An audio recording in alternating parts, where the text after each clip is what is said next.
Okay, well, good. I have 6 o'clock. Thank you, everyone, for attending. We have no one here at the Village Hall for in-person attendance. Ted and I are both here at Village Hall. I'd like to open up the March 2nd, 2021 board meeting. This meeting of the Sugar Grove Village Board will be held as outlined in Public Act 101-0640, which waives the Open Meetings Act requirements that a physical quorum of elected officials be present to hold a public meeting in the event of a public health disaster declaration and a determination by the village president. Governor Pritzker issued a statewide disaster declaration on February 5th, 2021, and then in response, President Shawn Michaels determined that an in-person meeting is not practical or prudent at this time. Okay, if we would, Ted, would you lead us in the Pledge of Allegiance? Pledge allegiance to the flag of the United States of America and to the republic for which it stands, one nation, under God, indivisible, with liberty and justice for all.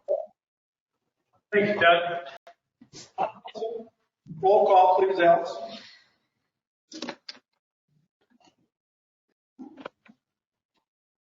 Trustee Walter? Here. Trustee Lundy? Here. Trustee Conan? Here. Trustee Montalto? Here. Trustee Heron? Here. Trustee Cook? Here. And President Michaels? Here. Okay. We have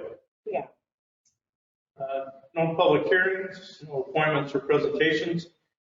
Any public comments on items scheduled for action? Under tonight's consent agenda, we have approval of the minutes for February 16th, approval of the vouchers, a resolution authorizing the purchase of a skid loader and trailer, approval of interim employment agreements.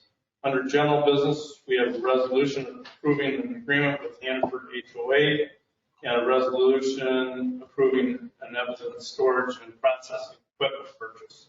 Under discussion items, we'll discuss the Dugan Road Sanitary Sewer Extension over and Boundary Agreement, budget workshop, and priority capital projects.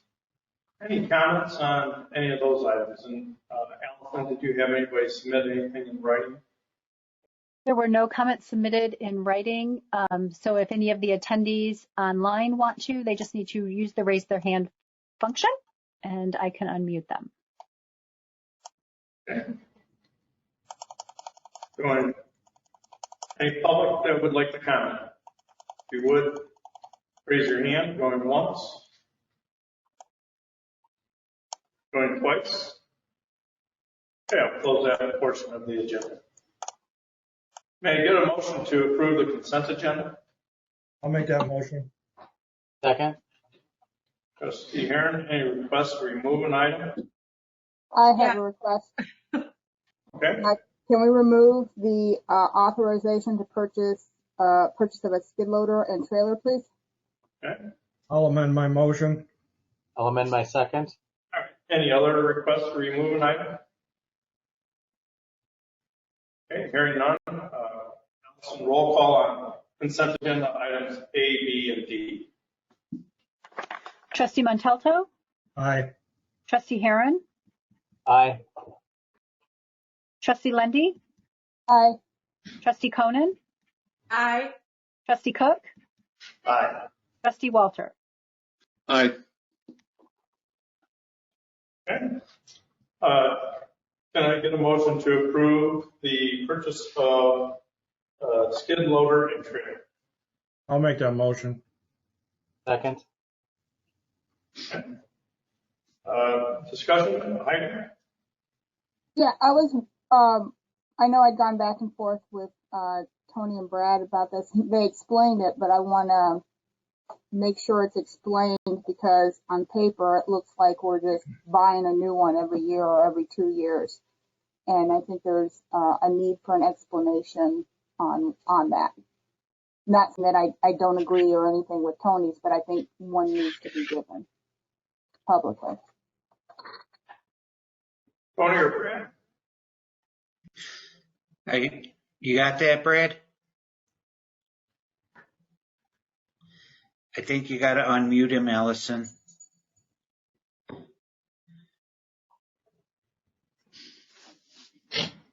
should be unmuted now. Brad, are you there? He just needs to unmute himself. Sorry, Okay. Brad. There we go. Can you hear me now? Yes. Okay, basically, we've done this skid loader, this lease/own program through Atlas Bobcat since 1999. They're bought annually because it's a high maintenance piece of equipment, and we found it's easier to budget replacement than it is repair, because if you lose a drive pump or something, it's expensive, and we use this machine for, stump grinding where you have a crew with it, or asphalt grinding, so it's kind of used hard, so it keeps costs down. In 97, we bought our first one and had numerous problems in the second, third year of ownership, so we decided to do this lease plan, which we can opt out any year. And it's typically $5,000. It went up this year because the machine we had got replaced by a larger machine with more safety features on it, so the cost went up. So from here forward, it would be a $6,000 purchase. That's the net trade-in value each year, 6,000? Yes. It had been $5,000 for the last 15 years, but then once they introduced emissions to them, the cost of the machine went up. So every year they add a little more stuff to it, so then the cost goes up. But he told me that the next year would be $6,000. So it's basically renting a unit for $700 a month for a whole year. Correct. And the only thing we're responsible for is oil change, so everything else is taken care of. Similar, a lot of Just appreciate that. You probably have more depreciation expense than just the $700. Yeah, there's numerous municipalities in this area that do the same program and have for years. It just makes sense. Yep. Any other questions? Okay. Thank you, Heidi, for bringing this up. Thank you, Brad, for the explanation. Roll call, please.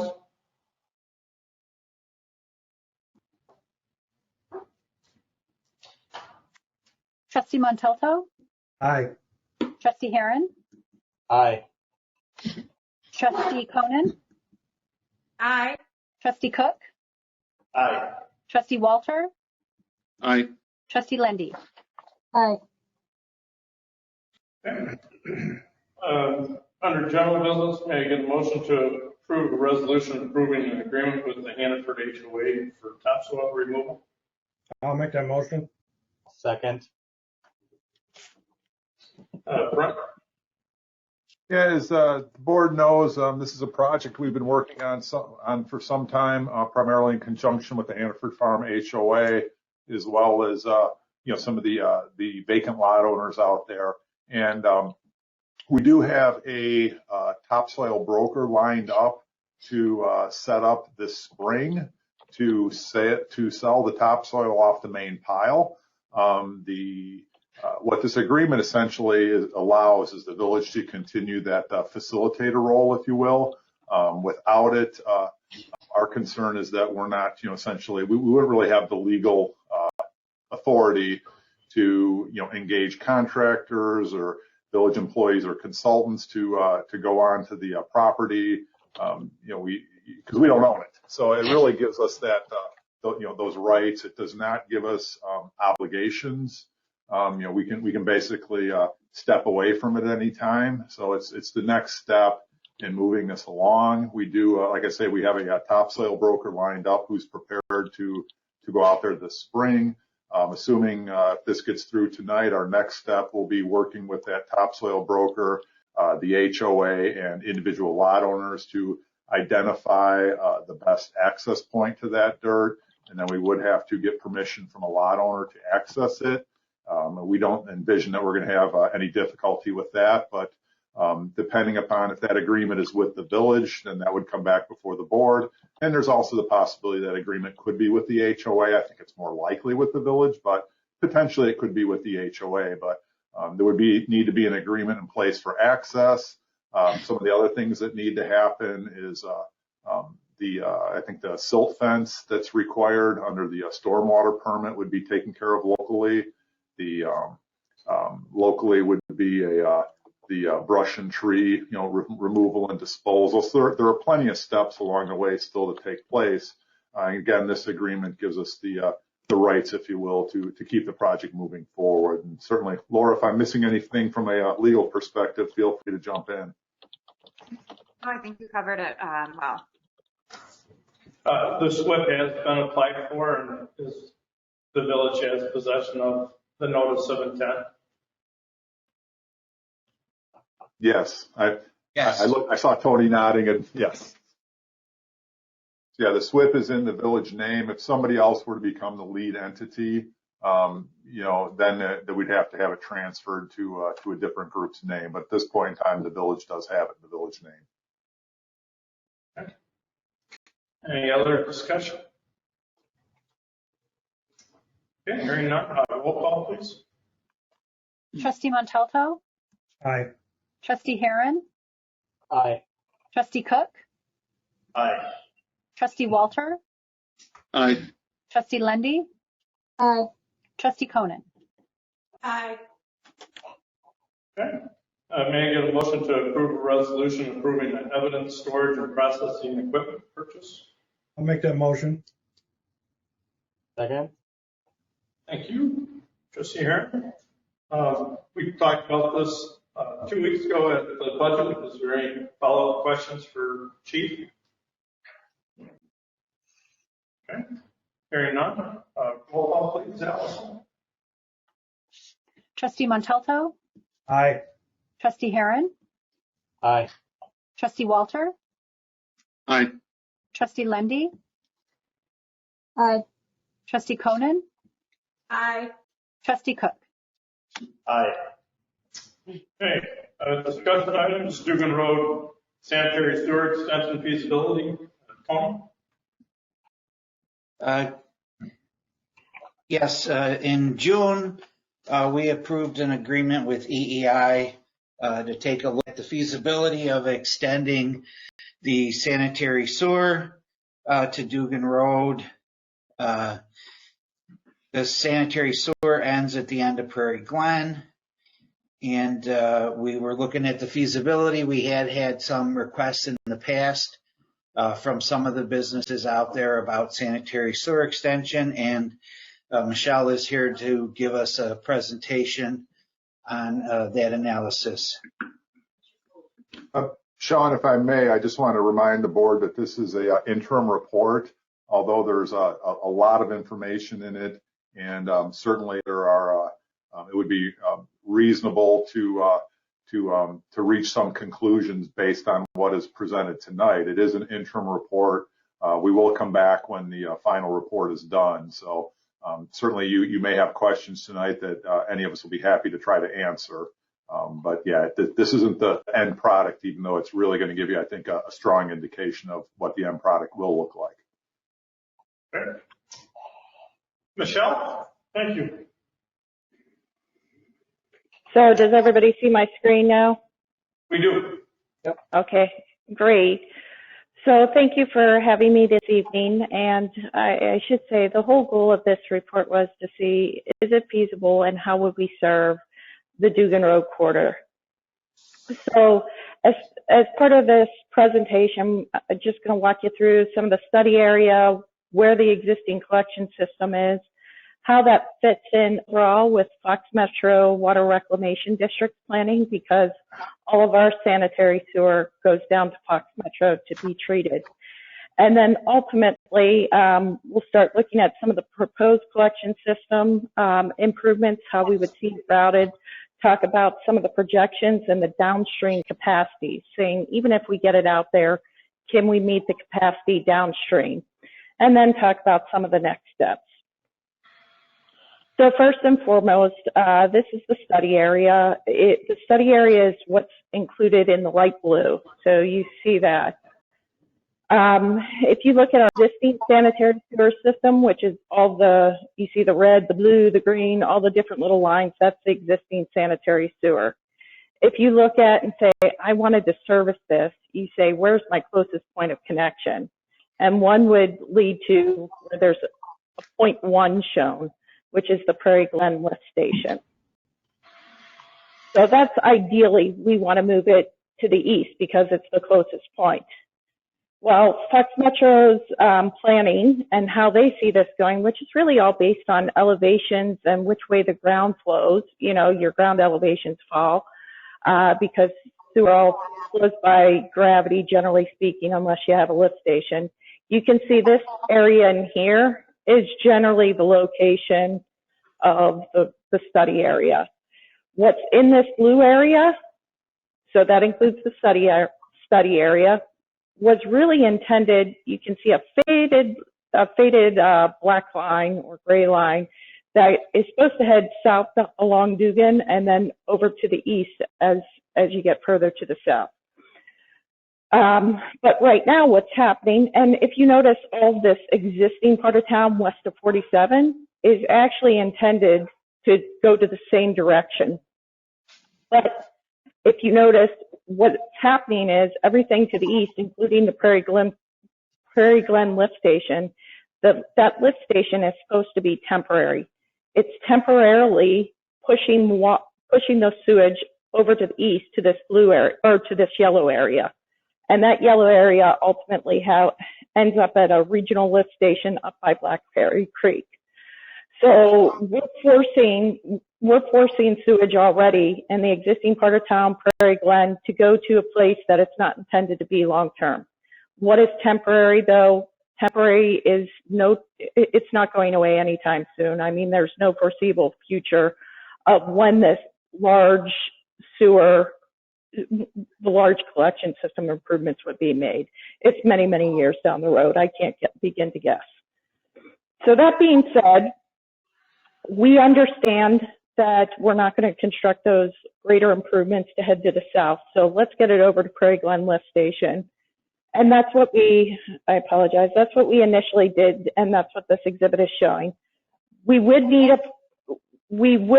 a lift station just because of how the elevations work out here, you know, midway along US 30. But everything would drain by gravity to get to the lift station. From the south and from the north, it would head east. And then there's a force main basically that would head over to the Prairie Glen lift station, where it would then be pumped again to get to the eastern collection system east of 47. We did look at elevations in here. And with that, because if you're familiar with the area, along Dugan Road, as you head south, it heads down in elevation. So what that results in is the need for another lift station if you would go all the way down to Dugan Woods. So lift stations, just so we're very clear, can be very costly. So we said this is probably an unlikely scenario that would happen at this point. And we focused our efforts on the north. As we did our capacity analysis, et cetera. So that being said, this kind of delineates a little bit more what we're talking about in terms of what we won't be serving, or what I should say, what we didn't include in the rest of the study is what's hatched in red here. So what is included is everything in that light blue. And you can see over here, there's a little light blue. And that's really, the darker blue is what this lift station was designed for. It was not designed for this little section here at the northwest corner of 47 and 56, or 47 and 30. So that we wanted to make sure that did get included, and we were making sure it was included. So that being said, we talk about, for lack of a better word, pinch points. You know, you get to a certain point, is my sewer big enough? And you keep having to go downstream. So we kind of broke it out into 3 pinch points. And the first one here is the Prairie Glen lift station. And at the lift station, you have not only the lift station, but then you have the force main. So you go, is my lift station sized okay? And is my force main big enough? Because once you have to start upsizing force main, that gets into big dollars too. So we really wanted to limit ourselves there. And then this hits a 16-inch sewer, which you see in blue. So point 2 is the 16-inch sewer, and then ultimately point 3 is a 20-inch sewer. And what you'll see is we didn't even finish the evaluation because we're starting to exceed the capacity at point 2, not to hit the punchline too early. But, and really that means what are you, trades and bargains. So with that, let's focus on point 1 first, or let's talk about, with this, let's talk about some of our assumptions that we needed to hit these points. So first, what's included in the capacity of the water main or sewer, And first of all, you have what's called the wastewater base flow. This is kind of like what you're using in your sinks and your toilets. It's going right down into the sanitary sewer collection. If you irrigate, what's on your water bill won't go into that sewer, obviously, but everything else goes into there.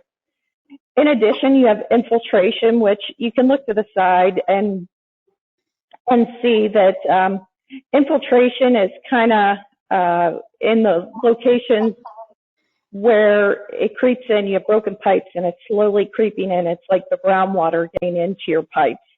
And then you also have inflow, which is, you have a roof drain, direct rainwater is getting into your sewer. But these things happen, so you have to design your sewers for it. So that's what's really included in the design as far as the flow that gets accounted for. What's typically assumed is 8 PE per acre. We did a little analysis with the water, and a PE is a population equivalent. It's very common in the water and wastewater industry when we're designing facilities. So with that, we looked at water use bills, although it's not a one-to-one comparison if you have the irrigation, but we took your water use bills and then added a factor in for INI that the IEPA would typically do.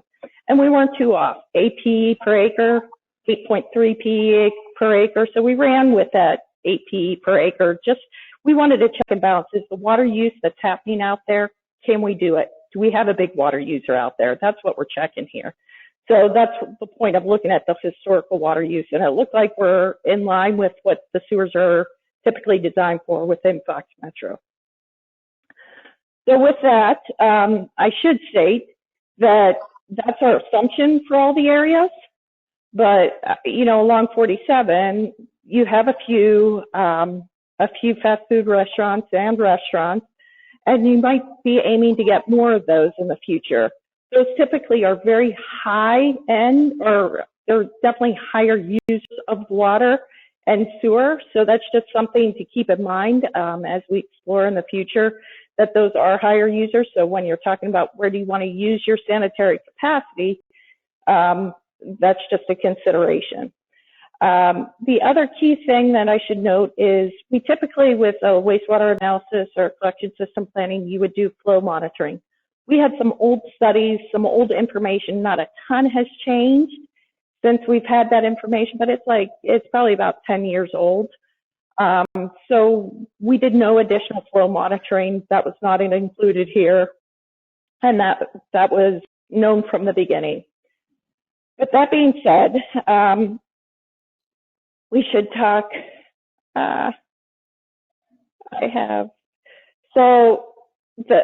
For point 1, I'm gonna get to point 1. Sorry. Point 1, the basic gist is the lift station is meeting capacity, or the lift station, you're going to have to make improvements to that lift station because your PE that you're designing for, or you're wanting for all the light blue and dark blue areas, is greater than what the lift station is actually designed for. That's something that's manageable in terms of costs, et cetera. However, and then we looked at the force main for point 1, and with point 1, force main once again was fine for all this. So at point 1, we need to make lift station improvements, no force main improvements.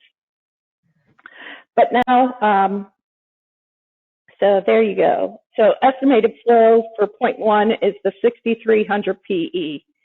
And you can see here, this is kind of like the summary. The design flow is 4,150 PE. That's what the lift station was designed for. Sorry. and the estimated flow was 6,300 PE. So it's less. So you'll have improvements there as opposed to the force main. You know, it's not adequate to service, or it is adequate, sorry, to service that area.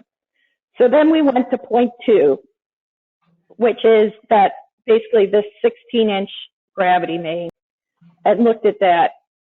And we said, we were fortunate when there was some development in the late 2000s timeframe.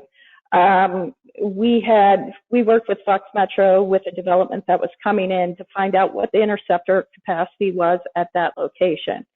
And at that time, they said, oh, the flow is about 0.9. At that time, Fox Metro, after they did their flow calcs, they said, oh, we estimate the flow at that location to be 0.9 MGD. So what we did is, once again, another check. Are we in line with what those old studies had shown? EI, as we did our calcs with the AP per acre, we were at 1.1 MGD. We know that there were some houses, some additional houses that probably got built in Prairie Glen since that time, so the water use went up. So that told us we're in the ballpark. The other key thing is when you do these studies, they base them on what's called the Bulletin 70 for rainwater and how large your storm events go.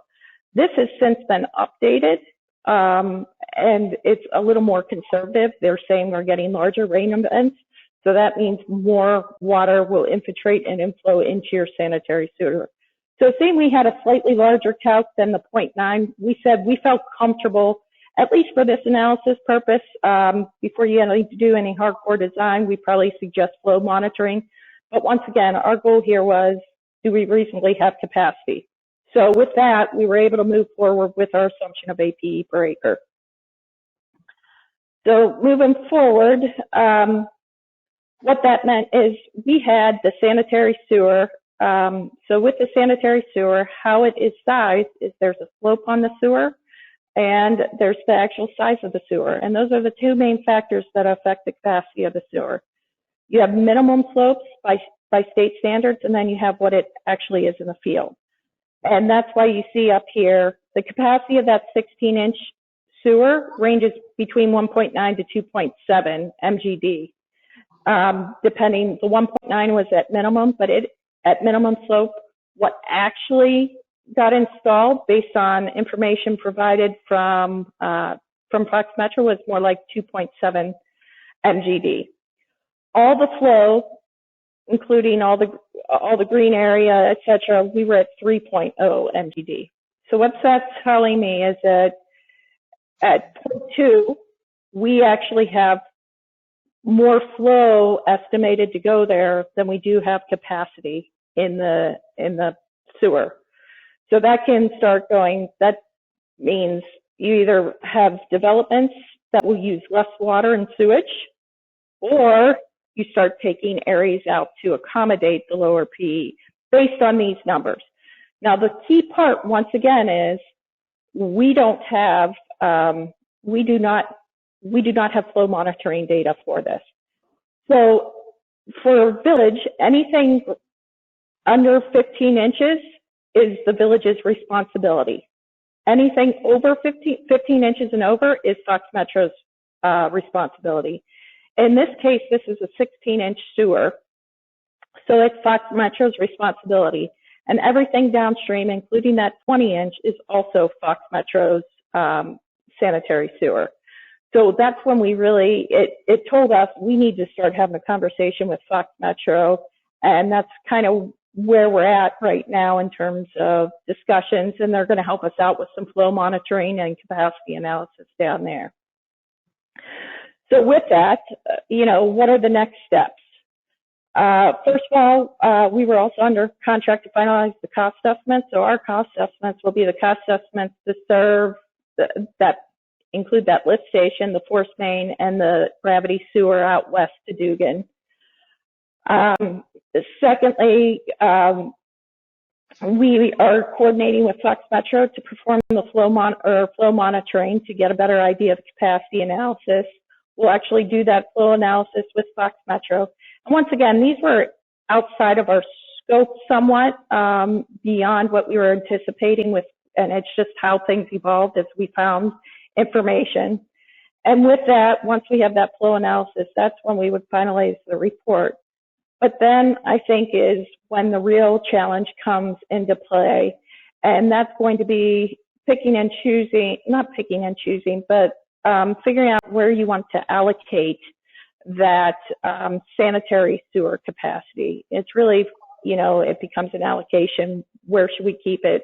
How do we see things being developed? Do we see a lot of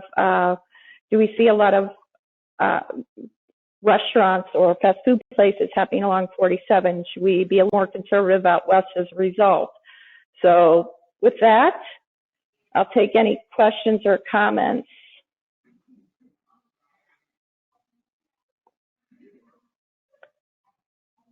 Should I stop sharing? Michelle, did Right. you? Go ahead. You were contracted. I'm sorry. Did you actually, and what you just summarized at the end, do you have cost estimates on what it would be to extend it? We have some, they're not finalized, but they're in the millions of dollars range to get, and I hate to provide a hard number without finalizing those with staff, but we have started some estimates there. And it sounds like through that, and correct me if I'm wrong, because this is really over my head, but do we also have to make upgrades to lift station 1 just from where we are today in the near future? Or they're just basic improvements that have to be done to lift station 1, even if we don't add on? Right now, that lift station, and I'm sorry if I could share if Allison gives me, basically the lift station was designed for an extended period or an extended area. So there is some growth allowed within that lift station before it ends, or, before it stops. But it definitely does not include the study area of the Dugan Road corridor. It does include some of the area north of 30. If that makes sense. Jen, Michelle, you're still the presenter. Sorry, you can keep presenting. Say, Jen, if I can add, when Prairie Glen came in, this was discussed that part of the approval of their project was included putting in that lift station, but essentially putting in pumps and motors that accommodated their development a little bit more. But it was always known that as more area was put through that lift station, that it would need to be upgraded. And so I guess the space, if you will, is there to upgrade it. But the determination at the time was it wasn't fair to put that burden on them to do all that work to upgrade everything to accommodate offsite development. So as we've talked to other properties, and primarily the property on the north side of 30 over the years, we explained to them right up front that one of the costs of developing that is going to include not only the sewers to get the flow to that lift station, but part of their cost will be to upgrade that station. And what about 1E on the map? The light blue? 1E is not included in the design right now. There was, and part of the reason was some of this, there was discussion at the time. There was a development that was possibly looking at putting its own little private lift station and possibly making it head to the north. So I don't know if that had any impact back then as to why it was not included. But Michelle, can you indicate on the map, roughly where the ridge line is? And I think it runs diagonally through 1E, where obviously, to the degree you can, you want as much to flow by gravity as you can. Reducing lift stations is a basic concept. So at the time, we were talking the ridge line, like where Michelle is showing. So portions of 1E by gravity want to flow, to the northeast naturally. And then when we were talking to developers at the time, I think that the conversation was the area that they thought was going to develop. It was more economical for them in the interim to have a private lift station to pump it, up just that short distance, if you will, to, Galena and 47, and then have it, gravity flow to the east. versus putting in all the piping to have it, run to Prairie Glen. We didn't get that far in, the approval process and the design to for sure, make sure, to determine if that was the best approach at the time. But I envision, that same conversation is likely to happen depending upon what develops first.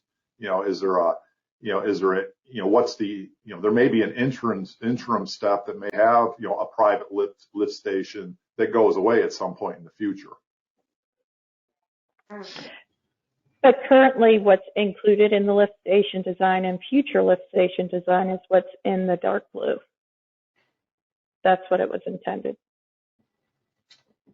Michelle, with the Arrow Industrial Park, the areas in the light blue, would they need to be annexed into Fox Metro? That is something I would imagine so. I'm pretty confident they're probably not annexed, but that is something I can verify and follow up with you on, Sean. Because all the areas, even in the darker blue, aren't necessarily annexed in the Fox Metro. So I'm pretty confident the light blue ones are not.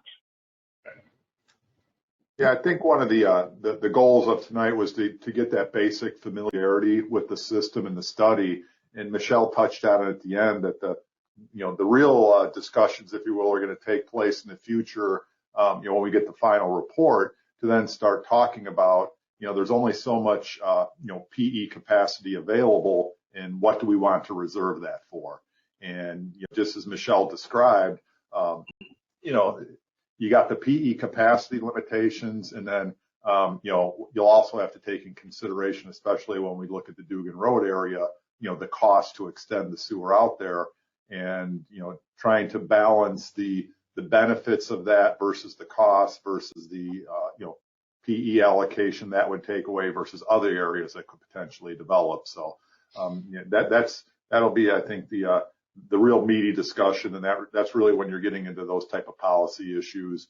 As Michelle talked about, how much do you want to reserve for anticipated, restaurants? I would assume, Michelle, that a hotel, I would guess, is probably a relatively large user. Is there a realistic expectation of a hotel locating along there? So that's really where you're going to have to put a lot of thought into, what do you think is going to happen in the future?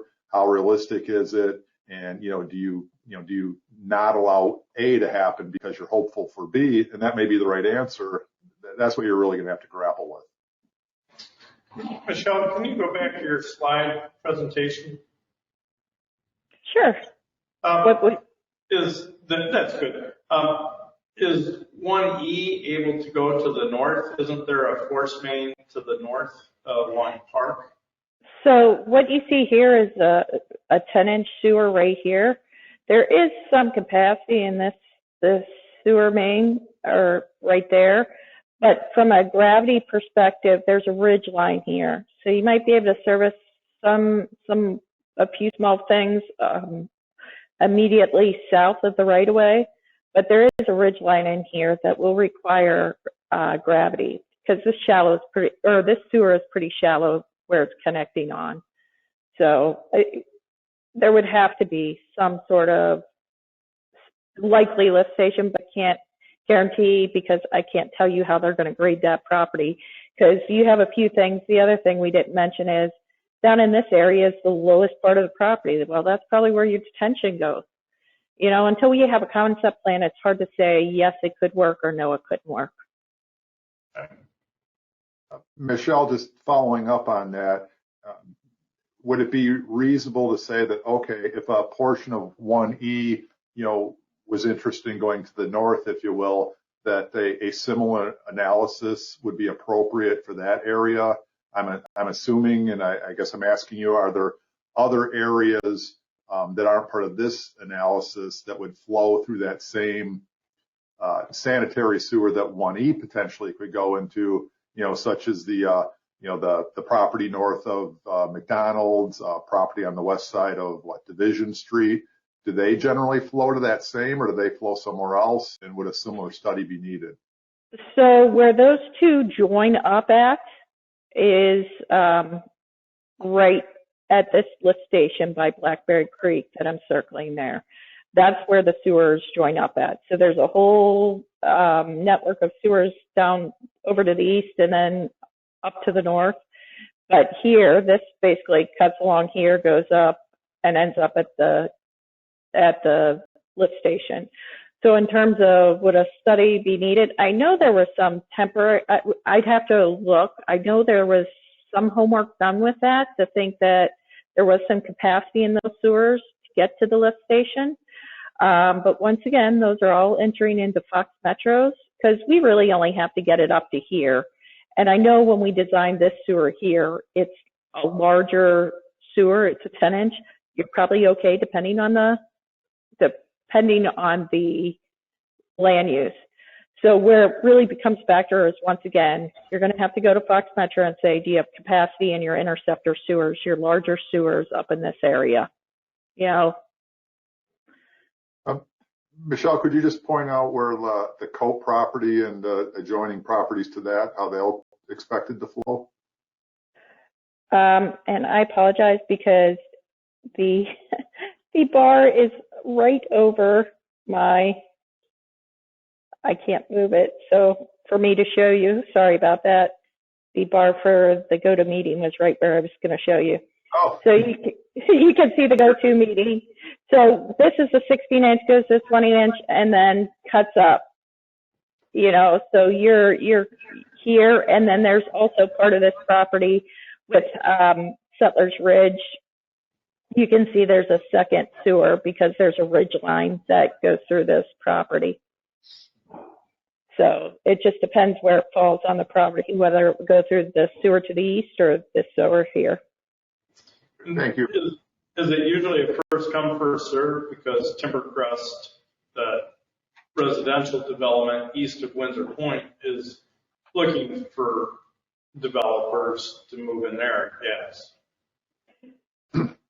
I think this is, and Brent, you'll probably add on to this, but yes, you have obligations within annexation agreements, depending on the time they were put. I think Timbercrest was 2003 or so. But when that's where the village policy, where do you want to allocate those, the capacity is going to happen. Yeah, I think, you know, and Laura's going to pay attention to what I'm saying. I think absent a contractual agreement through an annexation agreement, I don't believe that any property has an inherent right to sewer capacity.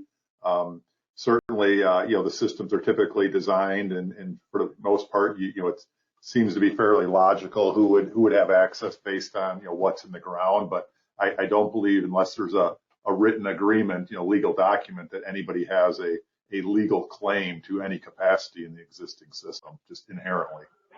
All right. Any other questions for Michelle or staff on this matter? Okay, thank you very much. Thank you. Okay, next on the agenda is the boundary agreement with Elburn. Brett? Yeah, hopefully you, I'm sure everybody had a chance to, you know, read the board report on this item. You know, just in quick summary, you know, Sean and I met with Elburn's village president administrator in January to discuss the boundary agreement, you know, proposals. I would summarize the meeting as saying, I think that, you know, there's a general agreement, if you will, or consensus to some degree. I think the actual location of the line is solvable. We talked quite a bit, you know, about Main Street. You know, Elburn did express a desire to, you know, maintain the rural feel, have some amount of green or open space, you know, surrounding the village. We talked about that, you know, if there is a singular line, nothing obligates either community to annex and develop up to any line. That certainly, you know, communities on either side can refrain from approaching that line to maintain any type of, you know, gap or space in between if they would like. We talked about that. You know, we talked about concepts of, you know, rather than having a single line potentially at Main Street, that, you know, there could be a split line. You know, there could be you know, and this is just one example. You mentioned the board report. You know, there could be a line that, you know, follows, on the north side, Smith Road and Green Road, which would kind of carve out a section in the northeast corner.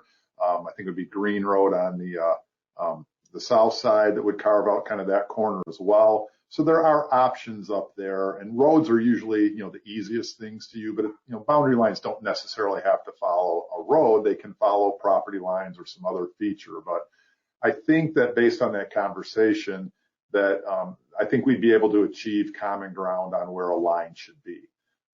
The other issue that came up, was the Elburn officials, did express concern about the potential impacts of development in Sugar Grove on Elburn with, I would say, certainly the primary, if not really the only concern expressed was potential truck traffic.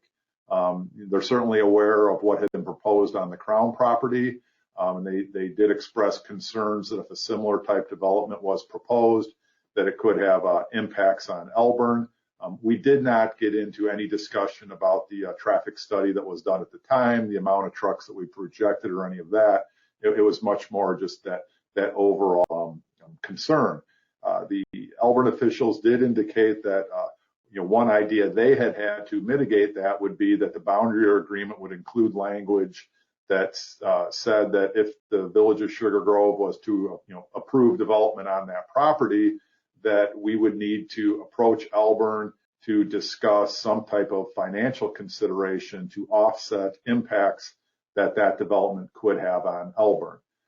The conversation at the time in January was that essentially, without knowing what that development might be, that there's really no, essentially they said there wouldn't be a formula or something. It would basically just be language that we'd have to go up to Elburn, try to work something out. If we were unable to work something out, then Sugar Grove could not approve the development of the property.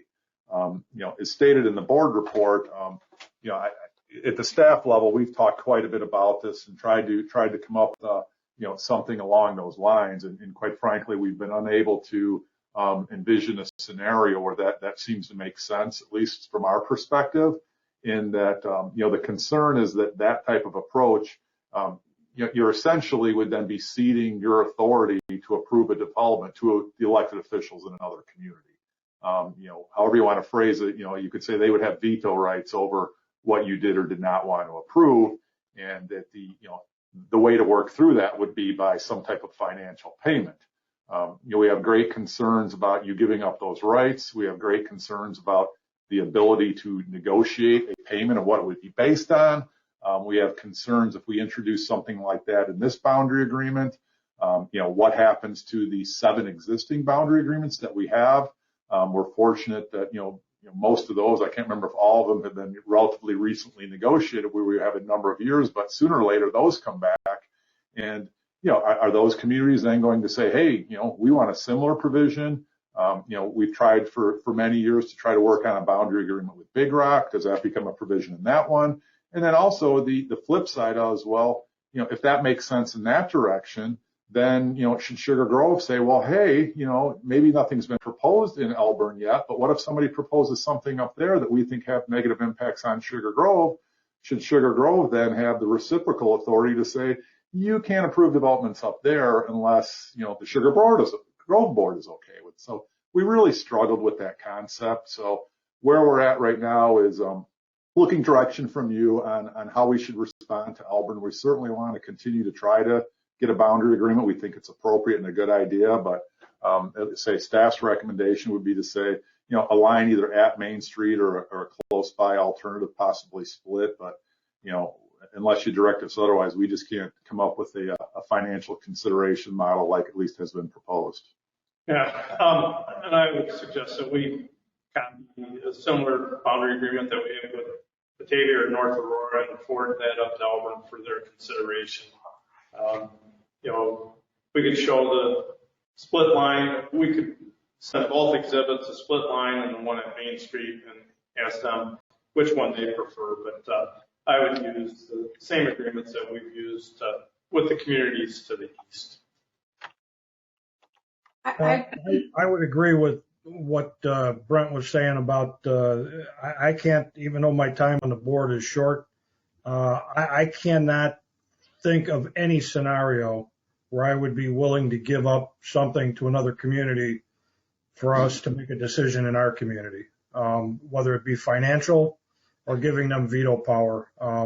A situation like that is just a bad precedent to set, and they can basically, if we gave them something like that, they could hold that over our heads for as much compensation as they wanted, or they'd veto it.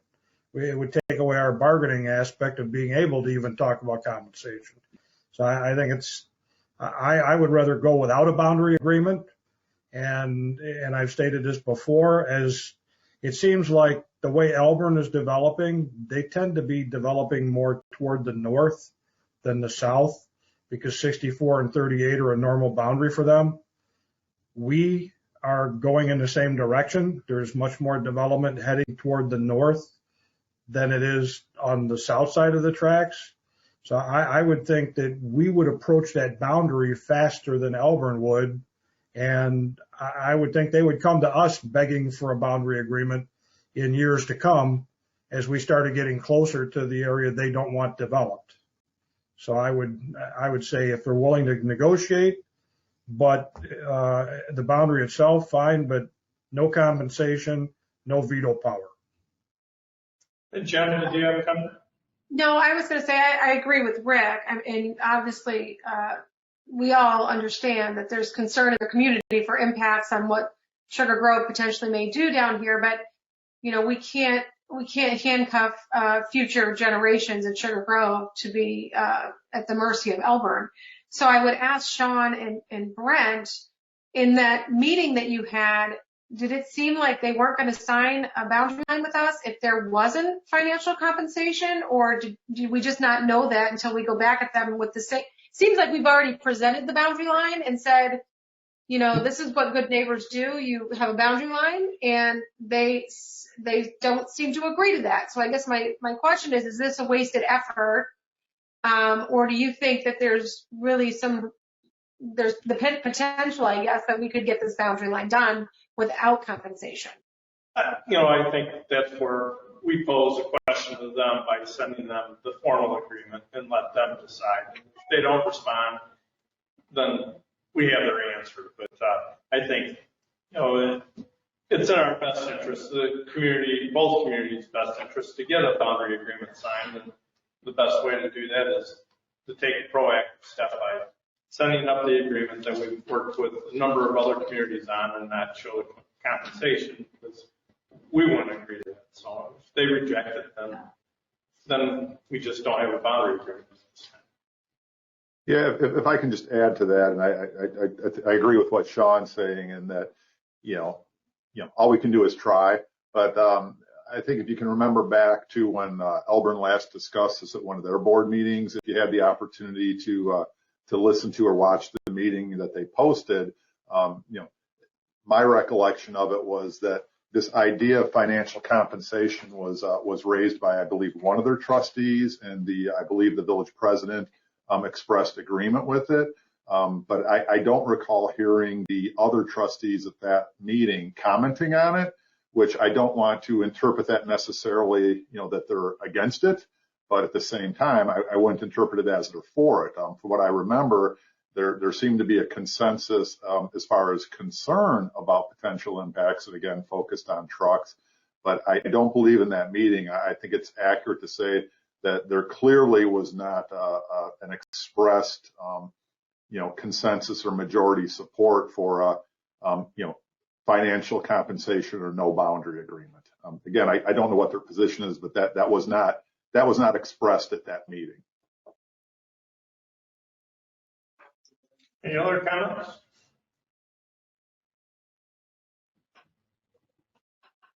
All right, so is there a consensus that we send the previous agreements that we've done with other communities? Yes. Yep. Okay.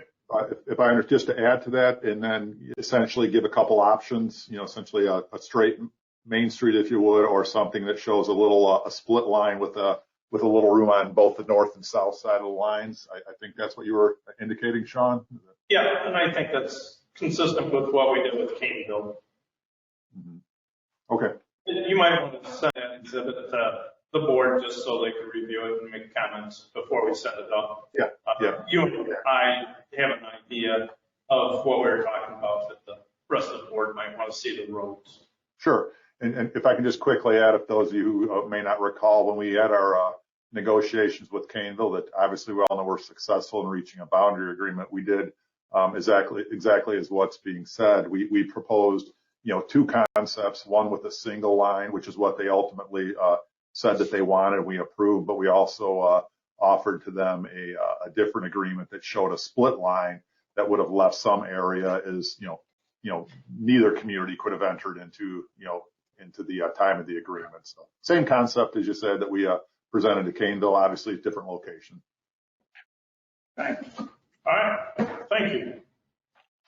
All right. Moving on to the budget workshop. If everybody's good, doesn't need a 5-minute recess. Matt? Okay. If everyone's good, we can jump into it. So at last meeting, we discussed just the general fund.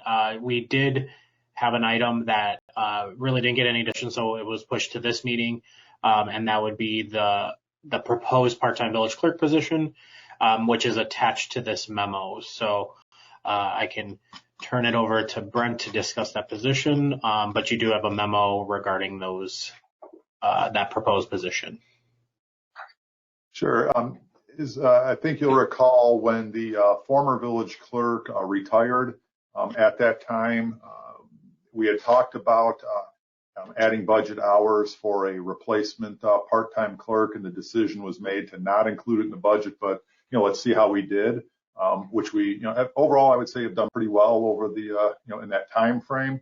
But what experience has shown us is that the workload that's being handled by our senior management analyst, Allison, does include, roughly about 12 hours a week of clerk duties that is preventing other things that we think are priority items as well from being done. And so what we're proposing in this budget would be to include that part-time clerk position in the budget and, look to fill it. And then that person would take on the duties generally as expressed in the memo attached to your packet.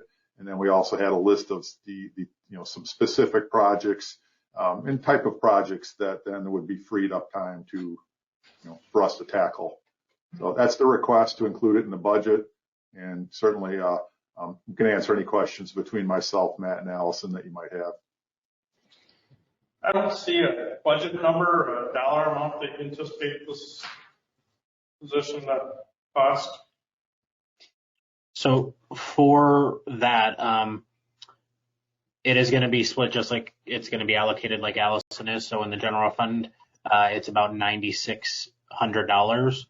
And then the remainder, which is about 4,000 is in 3 to 4,000 is in the water fund. So it is an allocation of 75-25, which is included in the budget, which is 15 hours is what's budgeted per week for that position.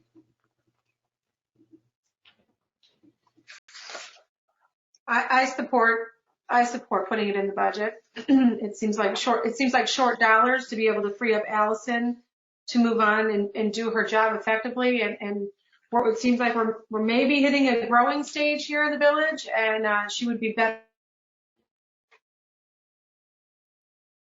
Will this person be required to attend board meetings and take notes? This spring, I'm frozen. I don't know if you guys can hear me. Can you hear me still? Yep, we can hear you. Okay, so I would support the small dollars in the general fund for this position. Yeah, I think, Sean, to be as straightforward as I can, I'm personally somewhat undecided on that. On the one hand, I think it would be very valuable, but on the other hand, part of me thinks, we're recording the meetings, and, does that element alone become a little duplicative? But I think going into it, the idea would be that they would attend the meetings, and, going forward, one of the things we've talked about is, in addition to helping with audio visual in the room, but whoever's performing the clerk duties is getting a new laptop in there where they essentially could be taking minutes on the fly, which I think would work very well. One of the things I've liked about the Zoom meetings, and there's a lot of things I don't like, but one of the things I do like is that, I'm taking my notes as we're talking right here electronically, which is on a list that I share with the department head. So, there is some efficiency in that, but I think that, if the person's attending the board meetings, they would be doing a lot more on the fly. Okay. Any other comments on this position? Okay. All right. I don't know that we have clear. I'm confused as whether we have clear direction for staff. Are we moving this forward? Unless my screen froze. Is this going to go on the budget? I'm not hearing any objections, so I think it would be included with the budget. Yeah, I would be in favor of it. Same. I'd want to push it forward. Okay. Thank you. Okay. So now that everything's done with general fund, we're going to get into the rest of the funds. So the first fund is the General Capital Projects Fund. That's Fund 30. And in this fund is essentially all the transfers for equipment and vehicle replacements. So for this current fiscal year, the revenues were higher than normal because at budget time, we did budget at 50% funding. As we got 6 months through, we determined we could 100% fund. So that's where the large increase was about $146,000.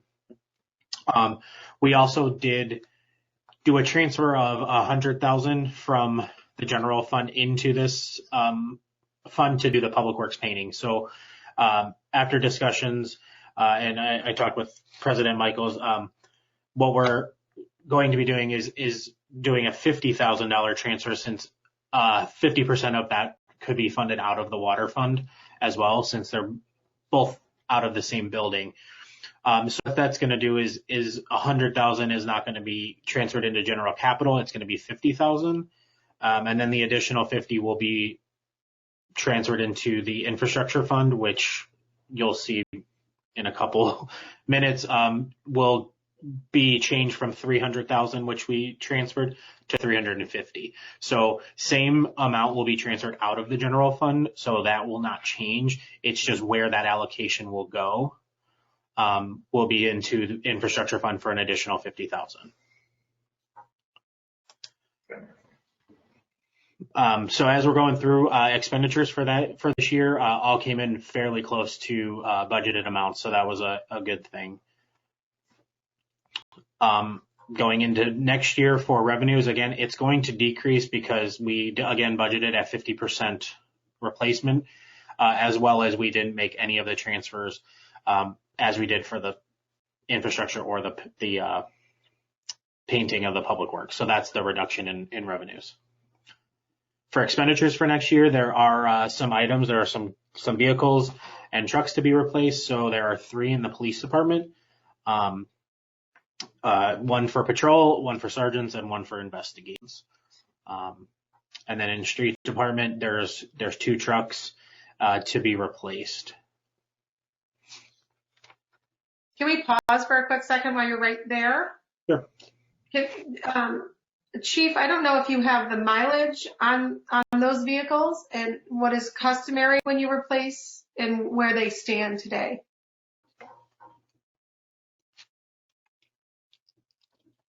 I do. But I don't want to get hung up on the mileage. I want to remind everybody that I know we have this discussion every year when we start talking about the replacement of squad cars. They are totally opposite of how we handle our personal cars. These vehicles are driven, potentially 2 times a day. So for 16 hours, they sometimes will have a 24-hour period that they're constantly running.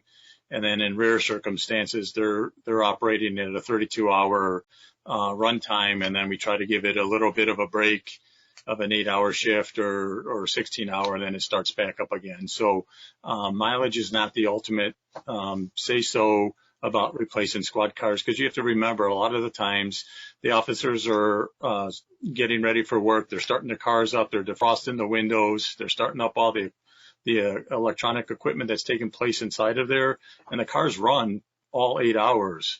If they're out of their car or at someone else's residence handling a call, they need to respond to the next call. They can't restart their laptop to get the information. So that's why we are always in the ready. The cars are constantly running throughout their entire shift. So, so the mileage is one thing. Engine hours is another component. We talked about this in previous budget years. And then we also look at what is the repair cost? What are we spending? And I am so grateful for the finance department. We started tracking under the BS&A, our accounting software, the opportunities for us to look at that where it wasn't really available. It was in a manila folder and you had to go add it all up over the years. This tool has been an eye opener for me, and one of the cars in the last 18 months, we spent $9,800 in repair costs.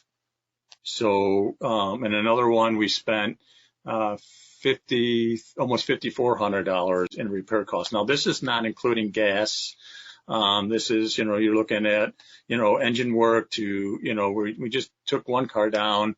Thankfully we had an extended warranty. It was going to be a $3,000 cost, but that extended warranty we had covered it. So, we're buying these add-ons so that in the future our expenses hopefully won't be as much.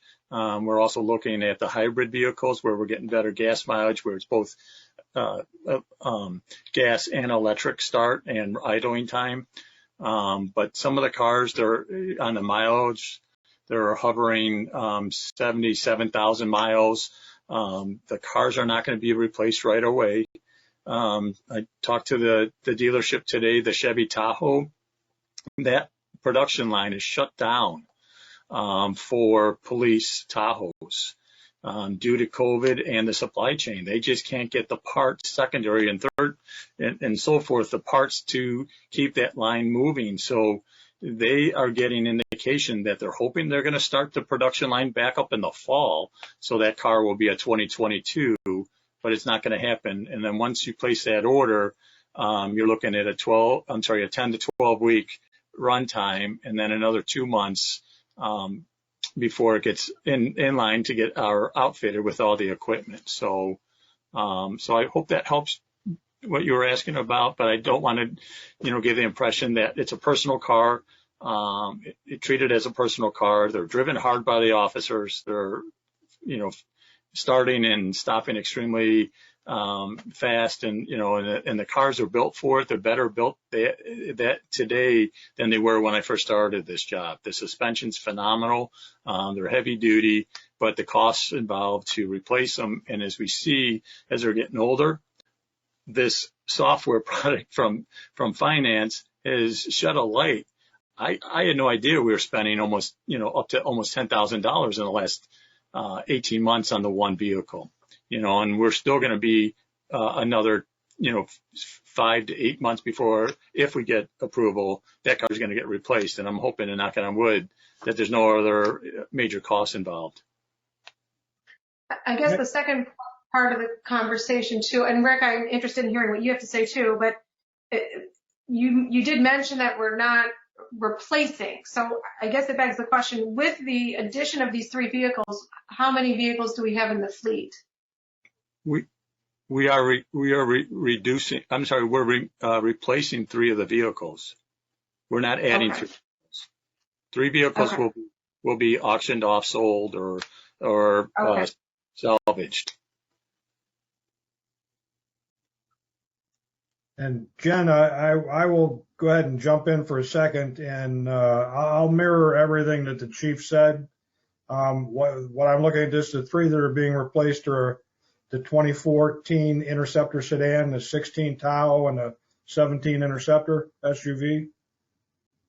And when you're looking at a vehicle like the 2014, I mean, that's 7 years old. For years, police departments would replace vehicles every year because there was no maintenance cost on it. They were covered under warranties. And we've stretched that out. You know, a lot of departments will do 18 months, some maybe 2 years. But because we're a smaller community, we stretch these vehicles out many years. And at one point, you're spending more money on repairs than you would be, you know, buying a new vehicle. And there's a couple things that the chief talked about. I mean, he did talk about engine hours, and don't get hung up on the miles. You know, think in terms of, okay, 77,000 miles on your personal vehicle, that would be probably over 200,000 miles because these cars run nonstop. Think in terms of your house furnace. There's no miles on it, but when the motor goes, and you need a new furnace. And that's kind of what's happening with these vehicles because the guys are sitting, running radar, sitting, handling accidents, taking reports, and the cars are running because they got to be running to work on a computer. They got to be ready. You know, you can't turn the thing off and then get a hot call and jump in the car and go to start it and it doesn't start. You know, you want to make sure you're available to go. So that's all things to consider. The other thing is the personal aspect. These police cars are offices for the officers. It's their office. And would you want to be, you have a nice home office I can see in the background. You know, would you want to be in a rundown, beat up office that needed a lot of work and decorating? Would it make you feel good about your job? Or would you want something that's a little nicer, newer, and, you know, you took pride in your job? You know, that's that hidden thing we don't talk about when we're talking about squad cars, because the guys are in them 8 hours a day. That's their office. Any other questions, Jen? No, thank you. Can we talk about the decals at a later point in time, which way we should go with decals? We don't have to talk about that tonight. No, we've already done that in the past. Police cars should be black and white. Yeah, I'm leaning that way. I don't know. I like the ghost, but I don't know if every vehicle should be a ghost. Army vehicles are green, school buses are yellow, police cars are black and white. It's a fact of life. All right, that's another discussion. All right, man. Okay. So outside of the equipment replacement, there are two expenses within that fund. That's going to be the public works painting that we transferred for, and also the replacement of a ditch mower. We only have one ditch mower that was purchased in 2004 with an expected useful life of 10 years. We've now currently had it for 16 years, and it's become pretty unreliable with repairs. So this is a replacement for that mower. Next fund is going to be TIF 1. Very straightforward fund. In the current fiscal year, we came within $125 of budgeted and expected amounts. This also does include the $50,000 surplus that we declared out of there. And just to kind of explain that, I know it doesn't show on the report as an expense. A surplus is just a reduction of revenue, so there is no expense for that. So that's why you won't see a separate line item for that expense. And then the only expenditure is the sanitary sewer feasibility study. Coming up year, we are budgeting to decrease those revenues with the extension of the boundaries for TIF 2. There was reduction of properties that were within TIF 1. So we're unsure of what that EAV adjustment will do. So we anticipated a 2% decrease in increment for that year. It does also include another $50,000 surplus out of TIF 1 for the upcoming fiscal year as well. Any questions? All right. Next one will be TIF 2. That's Fund 33. Again, we are, for revenues, pretty spot on. We did increase them for the current year because of the adjustment to the boundaries. So those are still unknown. So we hope to have the better numbers next year. The only main expenditures are the auditor's TIF compliance letters for the TIF reports that are submitted annually to the comptroller. Next fund is a larger fund, Infrastructure Capital Projects Fund, which is Fund 35. So the big numbers for the projections, it shows that we are going to come in revenues below by 1.5 million. I know that's a huge number. Up until now, there was no determination or real discussion regarding how Bliss and 47 project was going to be billed and received for it. I anticipated it like we had 47 and 88, where we were the lead and invoices would come through us, but also the grant money. So since then, we've determined that only phase one was doing that. The rest, the state was taking care of and will bill us for that. So that's why there's a large reduction in revenues, because we're not actually going to be funneling any of the grant money through the village. We also budgeted in that account the rebuild, the one-time capital bill. We budgeted the entire total amount that at the time we were allocated. And then after the budget was approved, found out that actually we're going to be getting 2 installments a year for 3 years. So it'll come in 6 payments rather than all at one time. So that reduced our revenues, which that circular from IDOT came out after we approved our budget. The grants that were budgeted were just Illinois 47 and Bliss, and then the 2 DCEO grants for Granite Left Turn Lane and Camp Dean Road repairs. So there was additional revenue in projections for this current year, which was, again, I said 300,000 in this, but it will be 350,000 for the infrastructure, sidewalk, and road program. Expenditures are below for the same explanation is the Bliss and 47 intersection. We are not going to be expensing as the state took care of that side. All right, for the current year coming up, we're going, at the time for revenues, we are going to be proposing to leave the road maintenance fee the current $6.48 per month.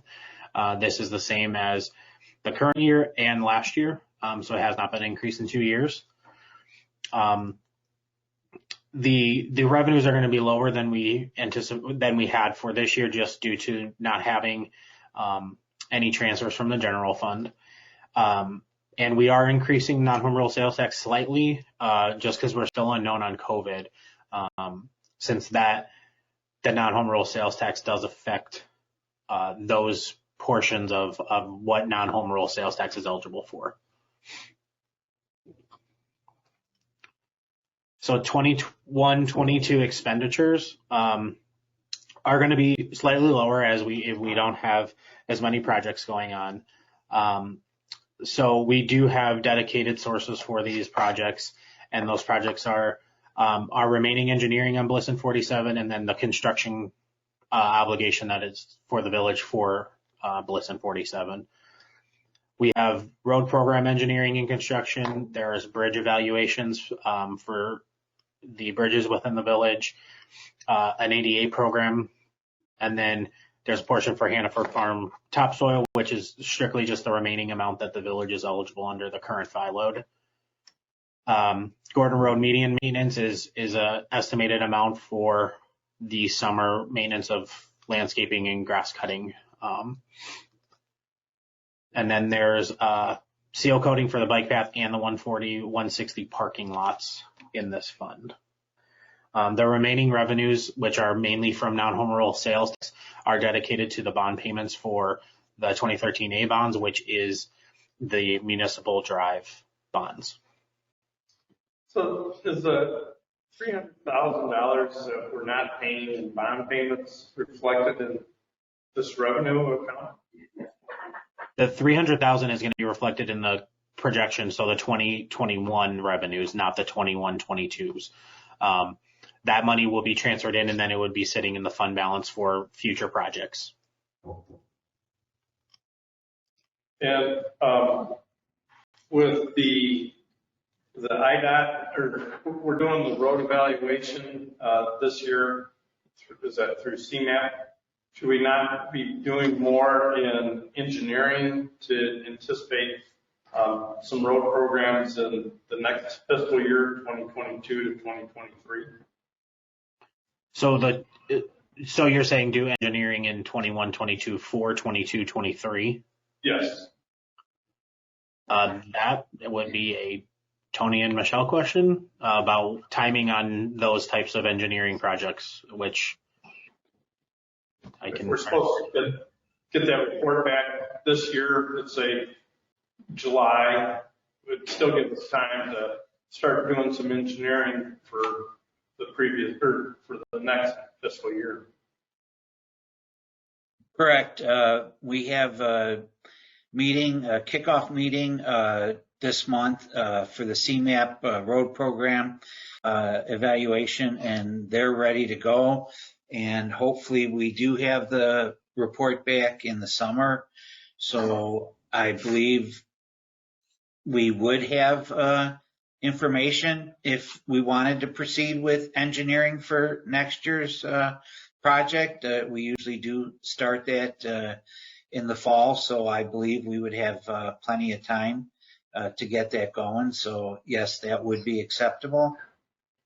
And we don't need a dollar amount tonight. For the next meeting, we can come up with an anticipated dollar amount.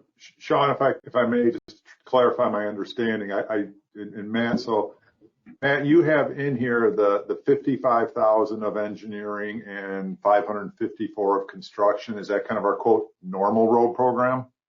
Correct. That's the estimated budget for next year's road program. And if I'm understanding, Sean, are you suggesting that the fund has some amount of fund balance that once we get this updated pavement management report, that we should anticipate using some of the fund balance for projects next year, which means we would increase this engineering amount out of that existing fund balance and then do construction? Yeah, okay. 2022, 2023. So we're ahead of the game because we're not doing a lot of construction this coming year. So let's make sure we hit the ground running in 2022, 2023. Okay, because I just making sure I understood, because we have engineering in there for our quote normal amount, but you're talking about using fund balance once we get this additional information and priority list. Yeah. Okay, thank you. So that probably increased expenses in this. Yeah. Okay, we'll bring something back at the next meeting of a rough number. And Michelle shaking her head, so she knows she's on that. Okay, any questions on infrastructure fund? Next fund, pretty straightforward fund, is debt service fund. We do transfer money into there for the Public Works Facility Refunding Bond and also the 2013 A bond. So those revenues are transfers from Water and Sewer Fund, Infrastructure Fund from Non-Home Rule Sales Tax, and then General Capital Projects Fund. Next fund is the SSA 10 Sugar Grove Center Fund. This was established to maintain by Jewel area, and for the last 3 years we have not levied property taxes. We've used fund reserve balance for those to cover the grass cutting and maintenance of that. That's the detention area for Jewel, the area, that whole shopping area. There's detention maintenance that needs to be done.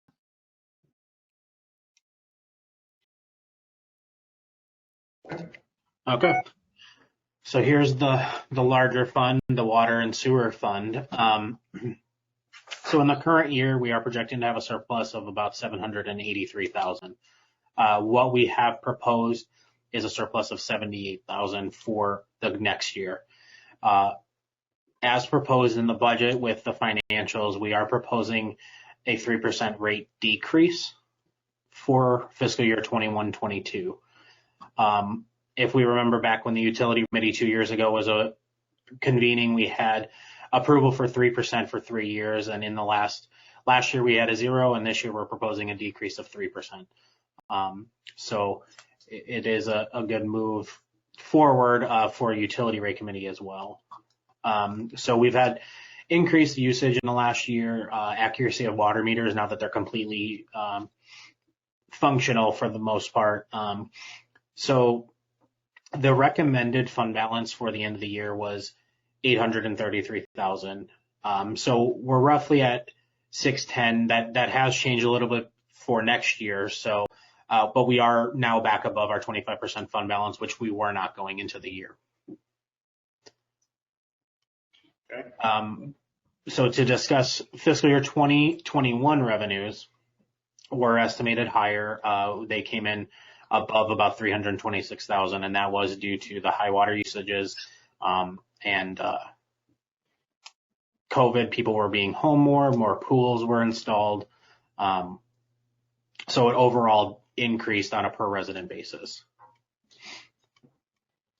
For expenditures for the year, expenditures are slightly above what we approved, but only by about $2,800.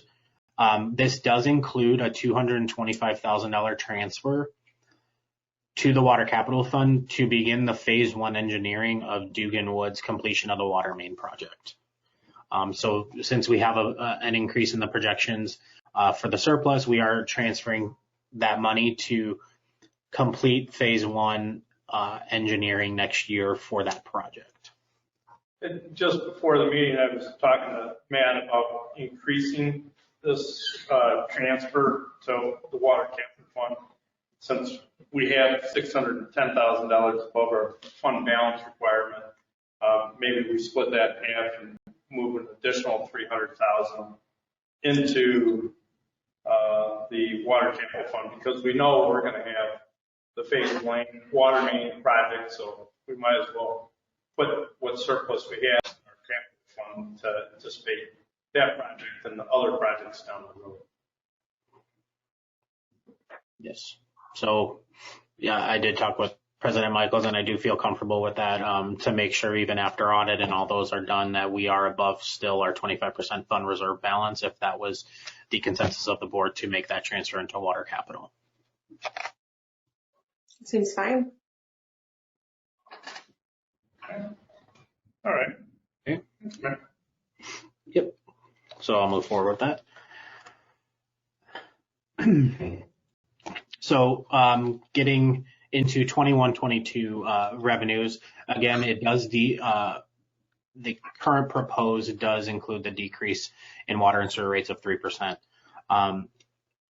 We did have a higher water usage for last fiscal year, so I did recalculate that again for next year, assuming that there would be some type of die down of COVID. So I did reduce that based on just people going back to a little bit more normal, but I did increase and keep it higher than I had just due to people still having pools. Those don't go away. Those are going to be ongoing, and there will be still more remote things in people home. So I decreased it from what our projection was, but it is a slight increase from the budgeted numbers.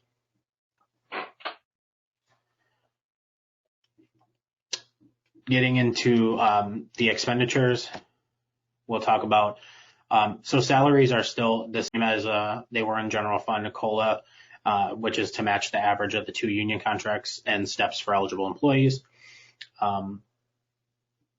There is a holding amount again for department heads that was used with comparison communities, and then it will be determined after seating a new board members. To get into financials, we'll start with administration. So we did decrease the insurance premium slightly by $6,000 because the premium did decrease for 2021 with IRMA. Transfer for equipment is 100% at the $134,000.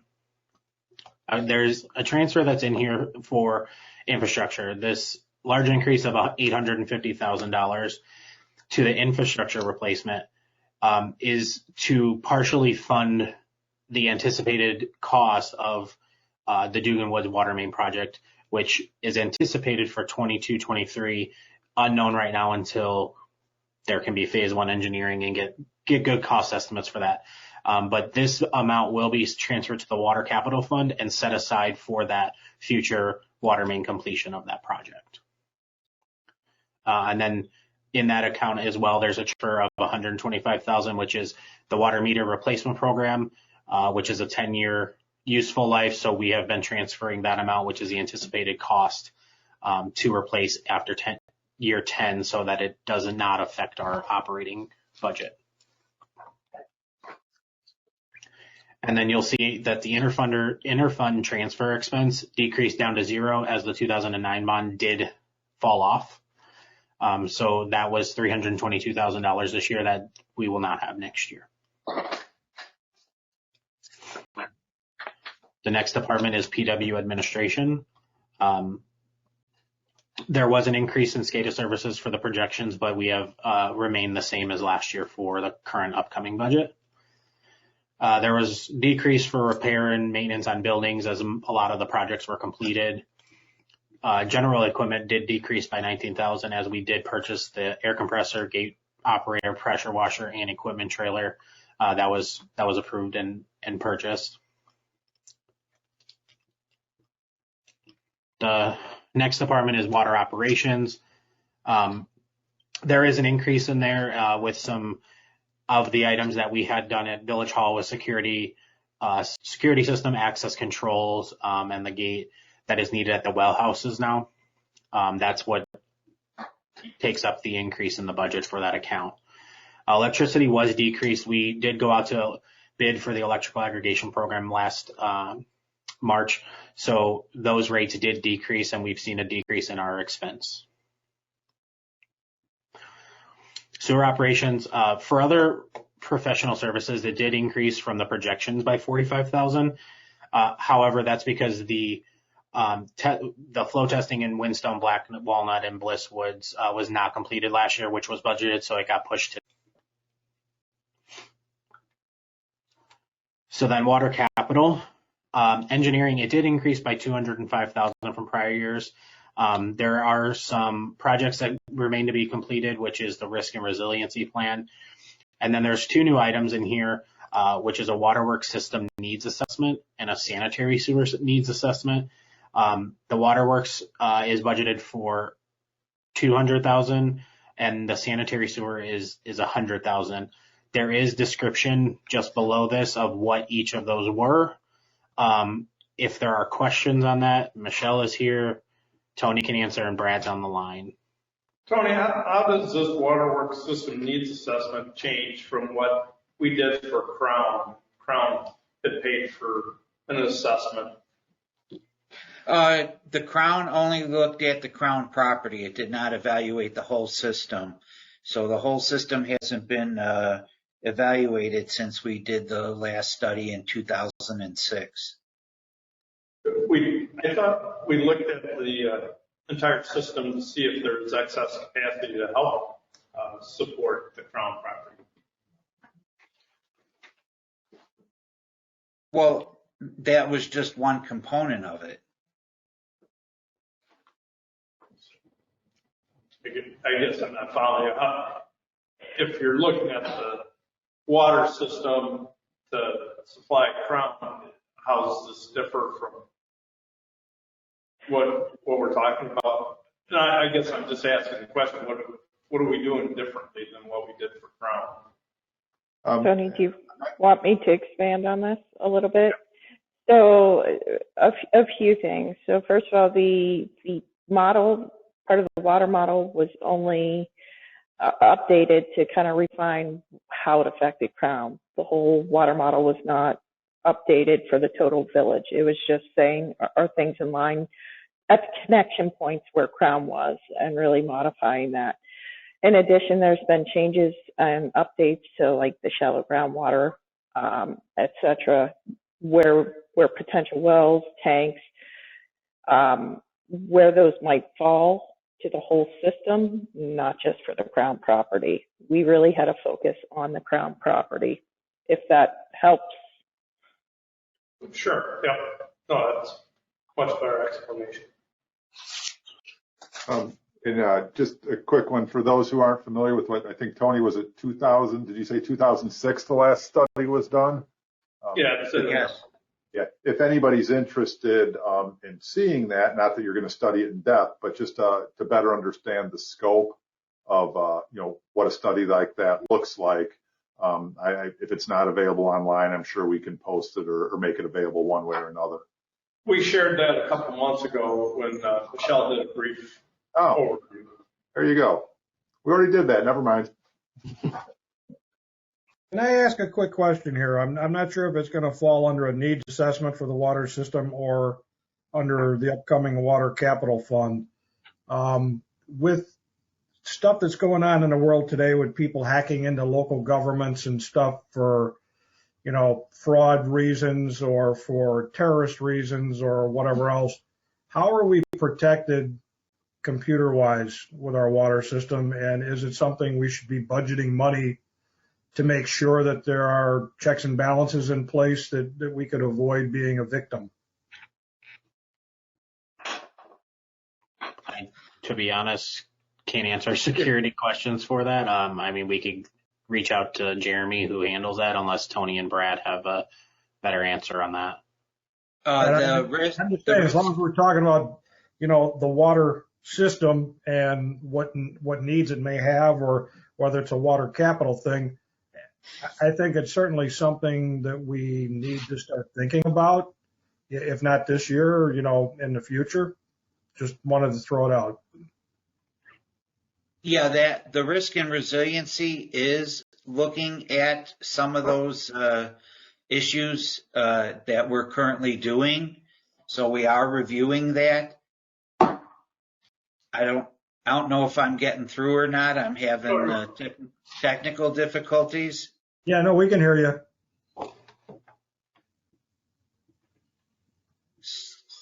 So we'll continue to evaluate that when we finish up the risk and resiliency, and then determine if any other things are needed at that time. Brad, do you have anything you want to add?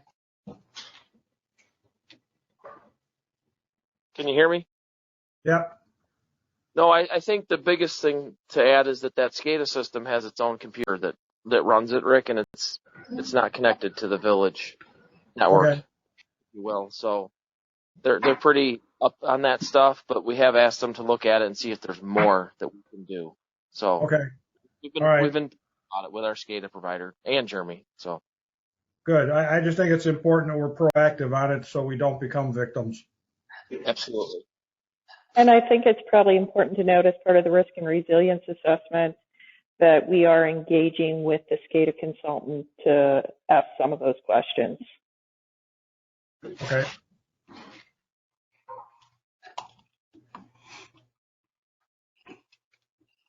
Any more questions or comments on that, or any on the sanitary sewer, which is another assessment, but that was last completed in 1996, it looks like. So those two are in the budget. Is there any questions in total regarding water fund or sewer before I move on? No? Okay, the next one is the water capital fund. So again, this was created about 4 years ago so that we had dedicated sources for projects in the future, equipment replacement and vehicle, very similar to our capital projects fund and our capital infrastructure fund. So the only difference between the budgeted amounts and actuals for the current fiscal year is that we did do the transfer of $225,000 additional for the phase 1 Dugan water main completion of that project. 21-22. So revenues are expected to increase as we do have another portion for the Dugan Woods water main, as well as this is equipment replacement vehicles, the $125,000 for the water main replacement as well.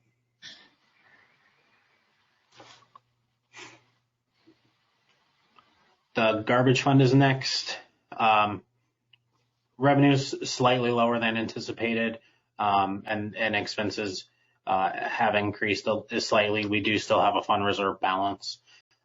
So we are presenting a 3% increase for refuse again this year. This is what our contractual amount is as well through DC Trash or Lakeshore Recycling. So that will go from $18.83 per month to $19.40 per month for the utility bill.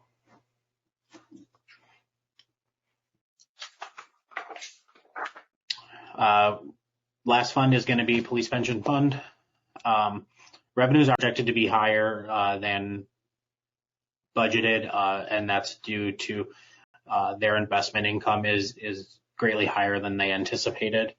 And then going towards next year, based on actuarial studies, the state mandated minimum, which is projected unit credit 90%, increased about $60,000 again from last year. So each year it keeps continuing to increase. That contribution is $623,000 this year for the employer. If some of you remember, about 3 years ago, we were contributing $401,000. So that concludes the entire budget and all funds. All the attachments are there, which include the draft resolutions for the proposed increases in refuse, the decrease in water and sewer, and then there's still a resolution just to set the road maintenance fee as is now as well. The last item, if there's no more questions on budget-wise, the last item that is in the packet is the accomplishments and action plans for each department. If there's questions or if people want time to review, we can discuss later, or if there's questions now. What's the plan, Matt? So we have another meeting in 2 weeks. And then will you bring all the funds back with the adjustments? Correct. So at the next meeting, anything we talked about and changed from the first meeting and this meeting and any requested items will be presented back at the next meeting for the third budget workshop. Once those are discussed and everything is finalized and there's no more changes, at the April 2nd meeting, I believe, April 6th meeting, will be the full presentation of the budget ordinance, all the resolutions for all the fees to be approved by the board. So there'll still be one more meeting to get any last minute questions as you review it all as a whole. Okay. All right. Should we run through the financials in case? Did anybody have any questions on any of the financial pages? The number of pages. Matt did a good job of highlighting everything. It didn't seem like any expenses really jumped out that weren't explained. Okay. All right. So then after the financials, you have the resolution amending the certain rates and fees. So that shows what our new rates would be for water and sewer and refuse. After that, the resolution amending the vehicle use fee. Yeah, so in order, it'll go water and sewer fee with the decrease, then the refuse fees has the 3% increase. And then the last one is the infrastructure, which is a 0. It's just resetting those for the fiscal year. Okay. All right. So then we get to the administration department action plans accomplishments. Was there any questions regarding the 2021 accomplishments?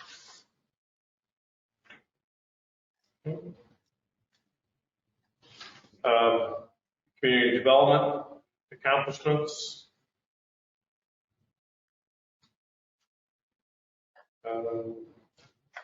Finance department.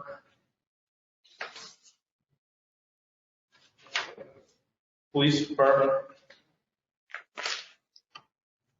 And then public works. Okay. For administration action plans, I thought maybe we could add something about Nexel, since that would be a general cover of the police department, the public works department, just notices to the community at large and promoting that. I don't know if Nexel should fall under police or public works, but it seems to be common to administration where we add to promote Nexel and get, let's say, 1,000 new users between this fiscal year and next fiscal year to see how we do accomplishing new sign-up. Yeah, if that's the board's desire, we certainly can add that item, and you are correct that it's a multi-department effort. Since we got the opportunity, Pat, I think you were telling us earlier today that just the first electronic utility bills went out, and you did see I don't know if surge is quite the word, but you did see some signups in response to that.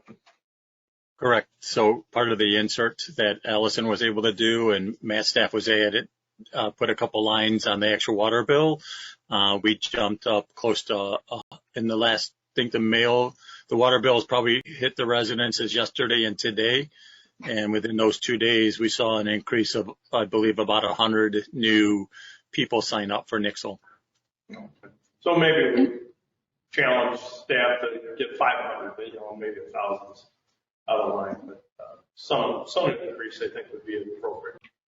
Do we have a number today? Last meeting, I think we were, I could be wrong. I thought it was like 800. We were at 800 users maybe 2 weeks ago.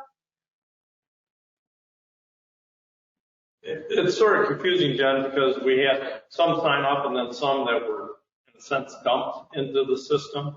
So I think you're right. I thought the dump though was like 3,000. There was like 3,000 in there, and then we were slowly growing our base, which I remember prior to that it was 500, then it was 800. So I'm just curious what we're doing every 2 weeks. Yeah. At the last board meeting, we reported 789 people that signed up, and as of now, it's 884. Okay. So maybe natural additions through was, I would assume, the most cost-effective way by putting that little notification in our water bill, because I got my bill today and saw it in there. So hopefully it grows that way. Yeah. Okay. Any other suggestions for administration? Okay. Any suggestions for community development department action plan?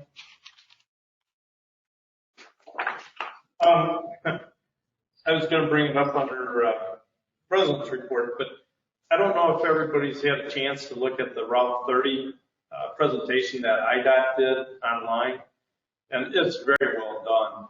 And I would like to see a similar format used for our plan commission whenever they receive it, or public, but economic development or community development department use a similar format.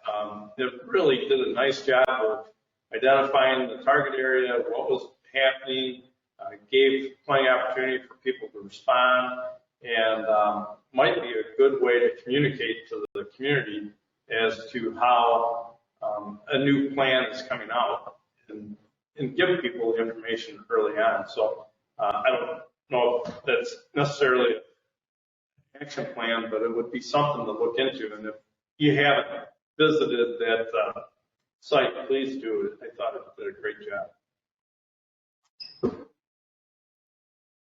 Maybe something to look into, Walter, to see if there's consultants that do that type of work.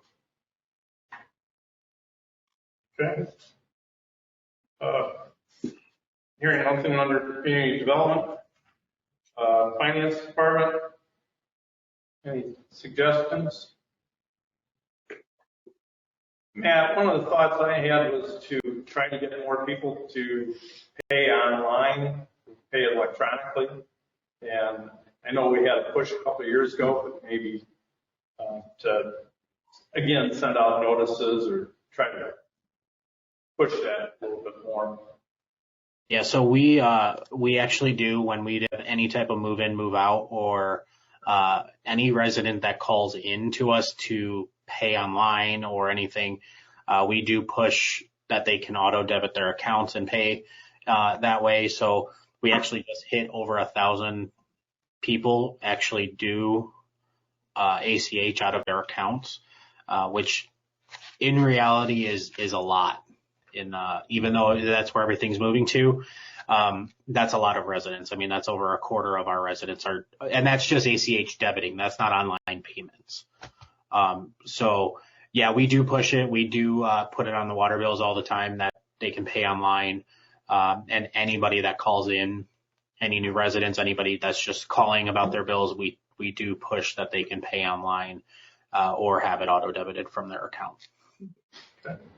Talking about that, I was going to say, sorry, Rick. I was just going to ask, because I just dropped mine in the box outside the village hall today. I was for some reason, totally unaware that there was a pay online option. I know you could do auto debit. When did we start the pay online option? Because I thought it was either auto debit or pay by paper. I didn't think there was an online option.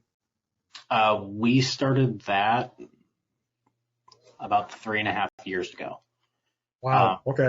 When we went to BSNA, because I remember we were just implementing when I was hired in 2017, and about 2 months after I was hired, we went live with Point and Pay, which is our online provider for credit cards. Okay. Do they charge a fee for that? Not for utility bills. Okay. So it is free, and you basically just need your account number, and it'll pull up your information to pay online with a credit card. We have the option to go paperless. Yep. And just get the bill, and you can pay it monthly online as opposed to being an auto debit then. Correct, because the auto debit can only debit checking accounts, bank accounts. It can't we can't put it on a recurring for a credit card. So there's an online option. You can pay, you can't set it up to recur for a credit card, but you can pay monthly with a credit card with no fee. Okay. And that's important to know I think maybe a lot of residents are not aware of it. I'm at fault here. I just didn't pay attention because I remember the days when we were talking about charging $1 and stuff like that extra for, to try and encourage people to do the auto thing. And we weren't doing this other thing at that time. So I've just kind of ignored it. I mean, given the situation that Texas just had with the power and people getting multiple $1,000 bills automatically. And, I think a lot of people just don't trust government when it comes to giving them access to their funds. So that's why they kind of avoid it and would rather pay it, monthly. So yeah, we do still offer the $1 discount if you do the ACH. And to do the online payment, if you just go to the village's website, in the top, there's a bill pay. And if you click on that, it'll take you to essentially our financial software, which is BSNA, and it'll just pop up and you just enter your account number and you can pay directly from there. Got it. And if I can just add, the ways to pay the utility bill were highlighted also in this newsletter too. So we do push that out periodically. Could we go back to administration for just a moment, please? And I want to know a little bit about the 160 building. Are there any specific plans for that in the next year? And what are the carrying costs of that right now? Matt would have to answer the second question as far as carrying costs, but no, we don't have any specific plans right now. Say the idea would be to, again, bring that conversation back to the board to determine if building out the balance of that building is a priority and something the board wants to pursue. Realistically, I think in the past, we talked about different options. At times, we talked about the ability to use it for village office space, right? But that did not seem to fit the direction the board wanted to go. I mean, we could fit finance and admin in there, but obviously it's nowhere near enough to do that and add a boardroom, let alone if there's a desire to bring in community development to the same location. So the any efforts to build it out would most likely be to make that leasable space as well. And then, I think the discussion then would become one of, if that is something that we're interested in, how do you set it up? Do you set it up more than likely for multiple offices, but what exactly is the layout? And then the cost benefit analysis, part of that discussion would be, whether there's a need or a desire to quote break even or better, or if it's looked at essentially as an incubator type location where it's known that it won't directly cover its own costs, but the idea obviously being to help small businesses get started. I am aware of programs in other communities that do essentially a 3-year program where rents are at a significantly reduced level year 1, year 2 they go up some, year 3 they go up, but they remain below market rate. But at the end of 3 years, in some communities, you're out. Either your business has grown and successful, where you can go into the community and pay market rates, or it's time to give somebody else an opportunity. So what we'd be looking at would be to have that discussion during the next year, and certainly the board may determine, let's go forward with something like that, or they may say, you know what, let's just put that on hold for now. Either one's okay answer, but it's been, I think, a little bit of time since we've had the board's had a, for lack of better, quote, serious discussion about that. Right.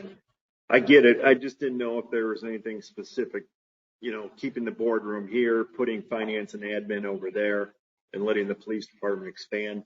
But as long as it's brought up, we've been sitting on it for so long, it'll be a new board that'll make that decision, but it's pretty that we need to utilize and do something with. Maybe in the next year or so is the time to do that, either build it out, get a good lessee in there, and move on. I just didn't know if there's anything else specific. Matt, do you happen to know offhand how much the carrying costs are? I do not off the top of my head. Okay. I can look at. That's fine.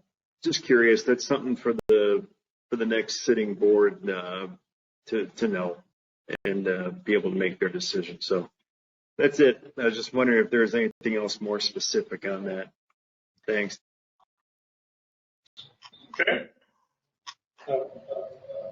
Get police department action plan. Anything for police department?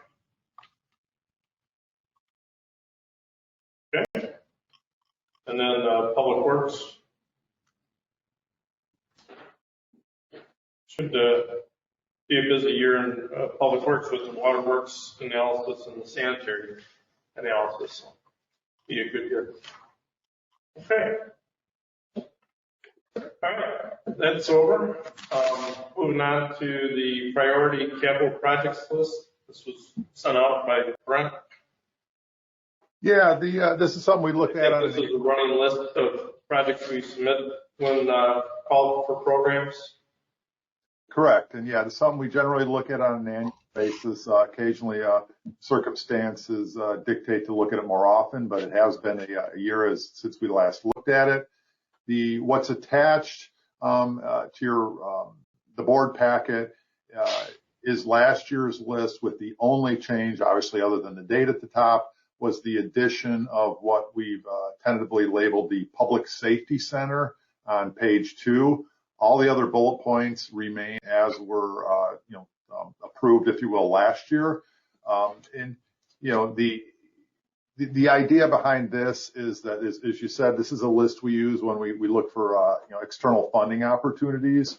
And while we've talked mainly internally to address the police needs about building a separate village hall and letting police take over the bulk of this building, we talk about that internally because we believe that's probably the most cost-effective thing at this time. And then, because space for police uses obviously are significantly more expensive than the more general office that you would see for a village hall, and that that would buy time for the police department if they expanded this entire building, knowing at some point in the future there would be a true new police station would need to be built. So the idea though is that while we think if it was internally funded, that would be maybe a more practical or cost-effective approach. We do think that if we're trying to solicit outside funding, it's more likely to we believe, although I don't know that the likelihood is very high, but we do believe it's more likely to get a grant or some other program for a public safety facility. Generally speaking, there's historically been very limited, if any, funding opportunities for pure village hall space. It's really just looked at differently. And, and what's driving us for needing the village hall is the needs of the police department. So I think it's for lack of better, a much better story to tell. And people understand much better, especially anybody who gets the opportunity to walk through our police department, the space limitations and the lack of modern policing, facilities. So we think it's a better project to seek outside funding. So that is why we included it. And I say, I guess the remainder are carryovers, if you will. We do believe that those are all still, viable and important. We believe the cost estimates through it are reasonable. We certainly can't attest that any of them are exact. Obviously there's a cost to update cost estimates. So we don't think any of them are so far out of whack that we needed to address it at this time. So, we can, keep it as is, make any changes you'd like. Any questions or suggestions? Okay, keep it going. Just that is a running list, and if we have ideas or needs come up, we could talk about it at a board meeting and add it at will. Okay, staff reports, questions for staff. Brent? Oh, shoot. Give me a second to flip back over to mine. I have to apologize. I think just tying a couple things to highlight, and I guess maybe I'll just jump to one that actually isn't on the list, is we have finally been able to schedule a meeting with our local reps and senators in regard to the Park and 47 traffic signalization. So that is scheduled for later this week. And I believe, President Michaels and Trustee Conan are able to attend as board representatives is my hope, I guess. So we'll be doing a virtual meeting with both of our state reps and our state senator, as well as the minority spokesperson on the Transportation Committee in the Senate, which is Senator DeWitt out of St. Charles, has agreed to be part of that meeting as well. So I'm looking forward to it. We're going to present you've seen the information, the 2-pager that outlines it. We'll actually get that to them in advance. A list of the letters of support we've received in the past, and then we'll present them ahead of time a brief history of our efforts through IDOT. Tony, myself, and Chief Rollins, we plan to be part of the call. Pat will be there to address any questions or regarding the accident history there and the public safety need. Tony will be there to answer any questions about the IDOT process. So we're hopeful. We think, again, you get back to it. We think it's a great project, and we like to think that we'll get support. But the idea was let's give this a shot before we use the services of lobbyists, see what we can do on our own. And on the side of the lobbyists, based on the board's last discussion, we have reached out to 3 other lobbyists to get qualification information from them. So we are kind of running parallel tracks depending upon how this goes. I've got 2 quick questions for staff before we move on with the reports. And I saw an email on it, but I don't see it on the agenda or anything tonight, was the annual letter to the Aurora Area Convention and Visitors Bureau, that we're still going to stay as part of the process. They need that. Is that something that we're going to wait till the next meeting, or are we talking about that tonight, or? I believe, and I apologize if I'm wrong, I think that's something that traditionally we've done. So I think that Sean was going to go ahead and sign that and send it off to him. But if I'm in error on that, we certainly would put it on the next agenda if necessary. Okay. All right. Yeah. Cause that's time sensitive when they need to apply for their funding. And the second question I had, I guess and I know I had emailed Tony about it, was the resident on Faze Lane that was complaining about the road, or not calling, but emailing everybody. And Tony said Jen was going to get a hold of her, I believe, but I just wanted to make sure I did respond to her, that I would bring it up tonight. Has anyone contacted her and told her what the timeline was for the sewer work and repairs? I did. Yeah. I did. I spoke to them at their home. She was actually on the call for a little while this evening. So I think she was able to listen in to see, the time frames for engineering and construction. But they seem satisfied with the fact that Public Works is going to patch it this year to get us through the next 12 months until hopefully next year construction sometime. Good. Any other questions for Brent? Matt, staff report? Don't have too much yet. I will a bit more regarding the IML webinar, police and fire pension funding challenges. I went into that assuming they were going to talk more about consolidation and the future. I will say there were 2 presenters, and they each presented for 10 minutes for an hour webinar, and the rest was just a question and answer. So wasn't as informative as I anticipated it to be, and they never even talked about consolidation. So wasn't very as informative or helpful as I wanted it to be from that type of webinar, but I will keep looking for these types of webinars to see if there's anything coming out on consolidation. Essentially, consolidation is still going as planned. They're still trying to appoint members, hire. Now they're in the process of evaluating and hiring the custodians and the legal and everything, which they said could take up to 6 months to complete. So that's really the last update that we have on that. IML Review's done a good job of keeping people updated on the consolidation, but yeah, it's better to hear what's going on in real time. Yeah. Any questions for Matt? Walter, Community Development. The only thing I have to add is we received a request from Aldi today for a pre-construction meeting. They're going to be starting the remodeling project at the Sugar Grove location. Our understanding is that as part of this program, the store will be closed for 30 days during the remodeling effort. And but when that will occur, I don't know. I'll probably know more on Friday after our pre-con meeting with their construction manager and their contractors. Okay. Any questions for Walter? Pat? Thank you. Just one small tidbit about Nixle, the auto attendant, which is when you call into the village main department numbers, there's a recorded message. If someone doesn't pick up right away during business hours, it prompts you. And one of the selections now is if you need assistance signing up with Nixle, it's listed in the voicemail. So all the departments have that in there as well as after hours. So that's been completed.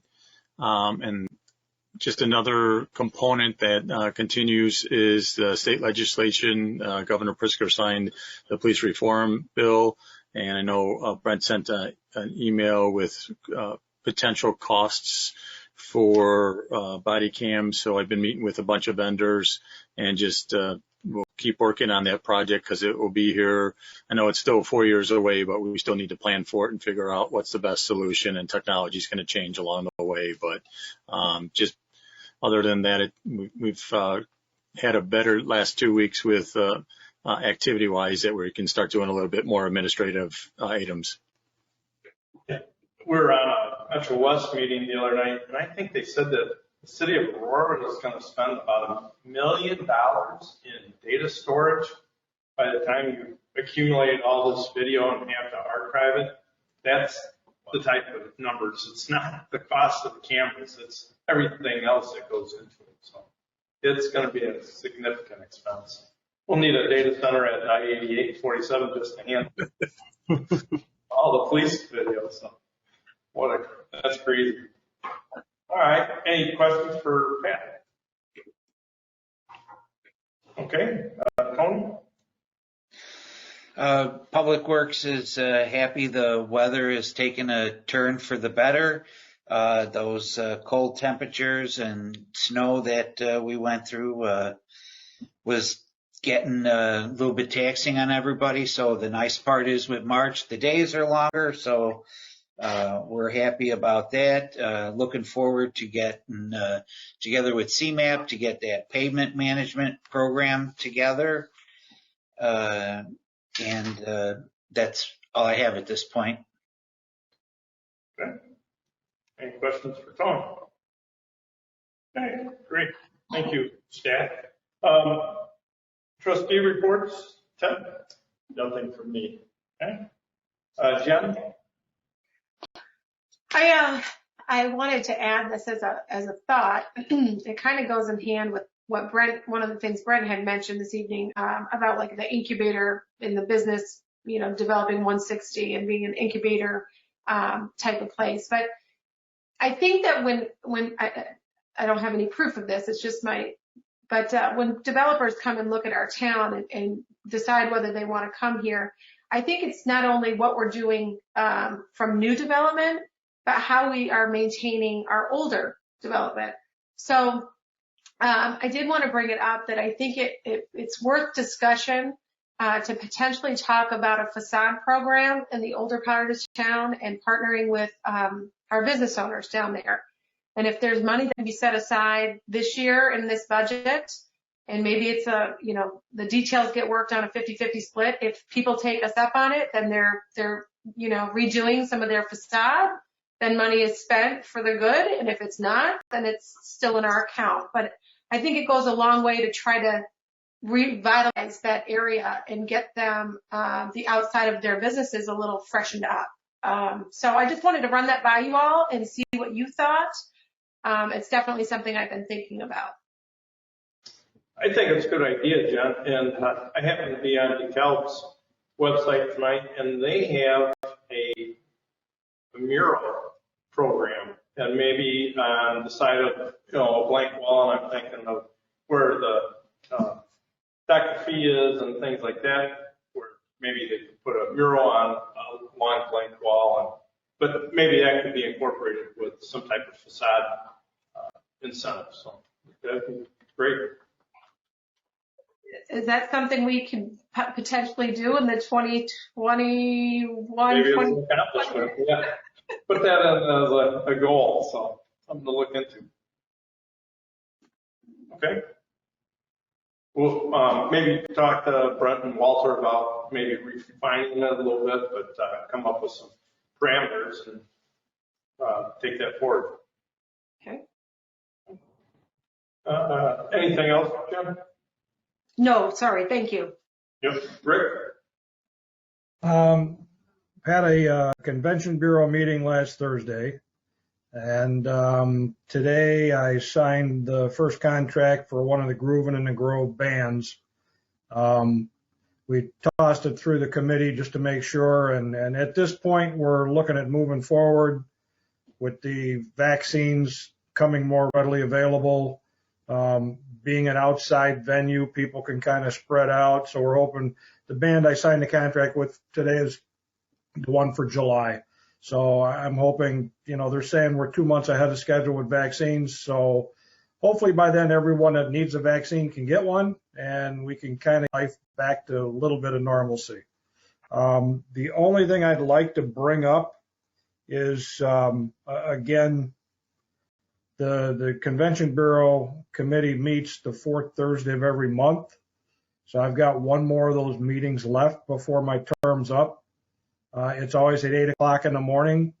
So it might behoove, the trust of the next sitting board to see who might be available that time of morning to fill my spot on that board. Just putting it out there for thought, because I said I've got one meeting left with them. Does it have to be a trustee, or is that something you can stay on and do? Well, it's typically been a trustee.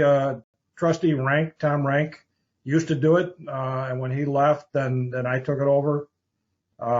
Because it's tourism for the community, and like I say, the reason I didn't run again this time was because we're going to start going to Arizona.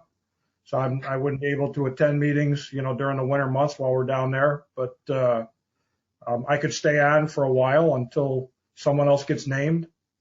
But just throwing it out there that it is a position that will have to be filled in the next, near future. Okay. Thank you, Rick. All right. Ryan? Just as a numbers guy, just wanted to thank Matt for all his work on the budget. So thank you. Yeah, nice job. Thank you.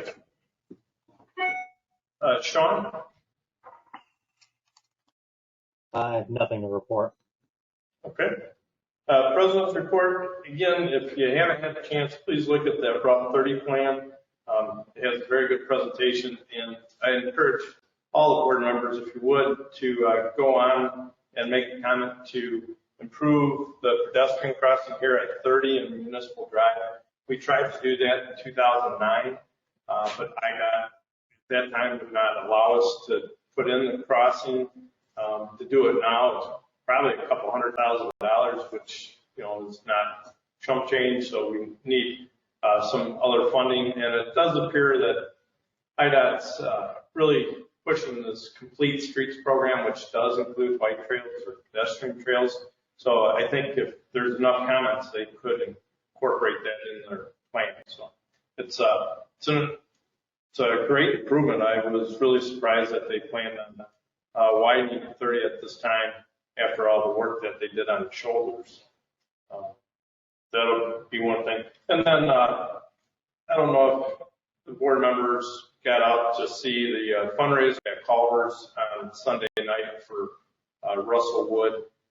He has some health issues, and community responded overwhelmingly. I went at 5:30 and traffic was backed up past Park Street and wrapped around the building, and then we went back at 7 and cars were still wrapped around the building. So we wish the Wood family the best, and I think I want to compliment the community for their support for local family.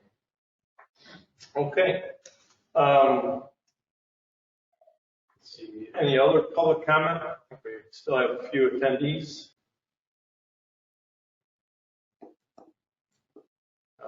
Any public comments? If you want to raise your hand to Allison to comment. Going once, going twice. Close the public comment section. Joe's not here for airport report. No need to go to closed session tonight. Nope. Brent? Nope. Need to go closed session? Nope, we're good. Okay. So then can I get a motion to adjourn? I'll make that motion. Second. Okay. Roll call, please, Allison. Trustee Montalto? Aye. Trustee Heron? Aye. Trustee Lendy? Aye. Trustee Conan? Aye. Trustee Cook? Aye. Trustee Walter? Aye. Okay, motion carries. We'll see you on March 8th. Thank you, everyone. Have a good night. Good night. Good night. Bye.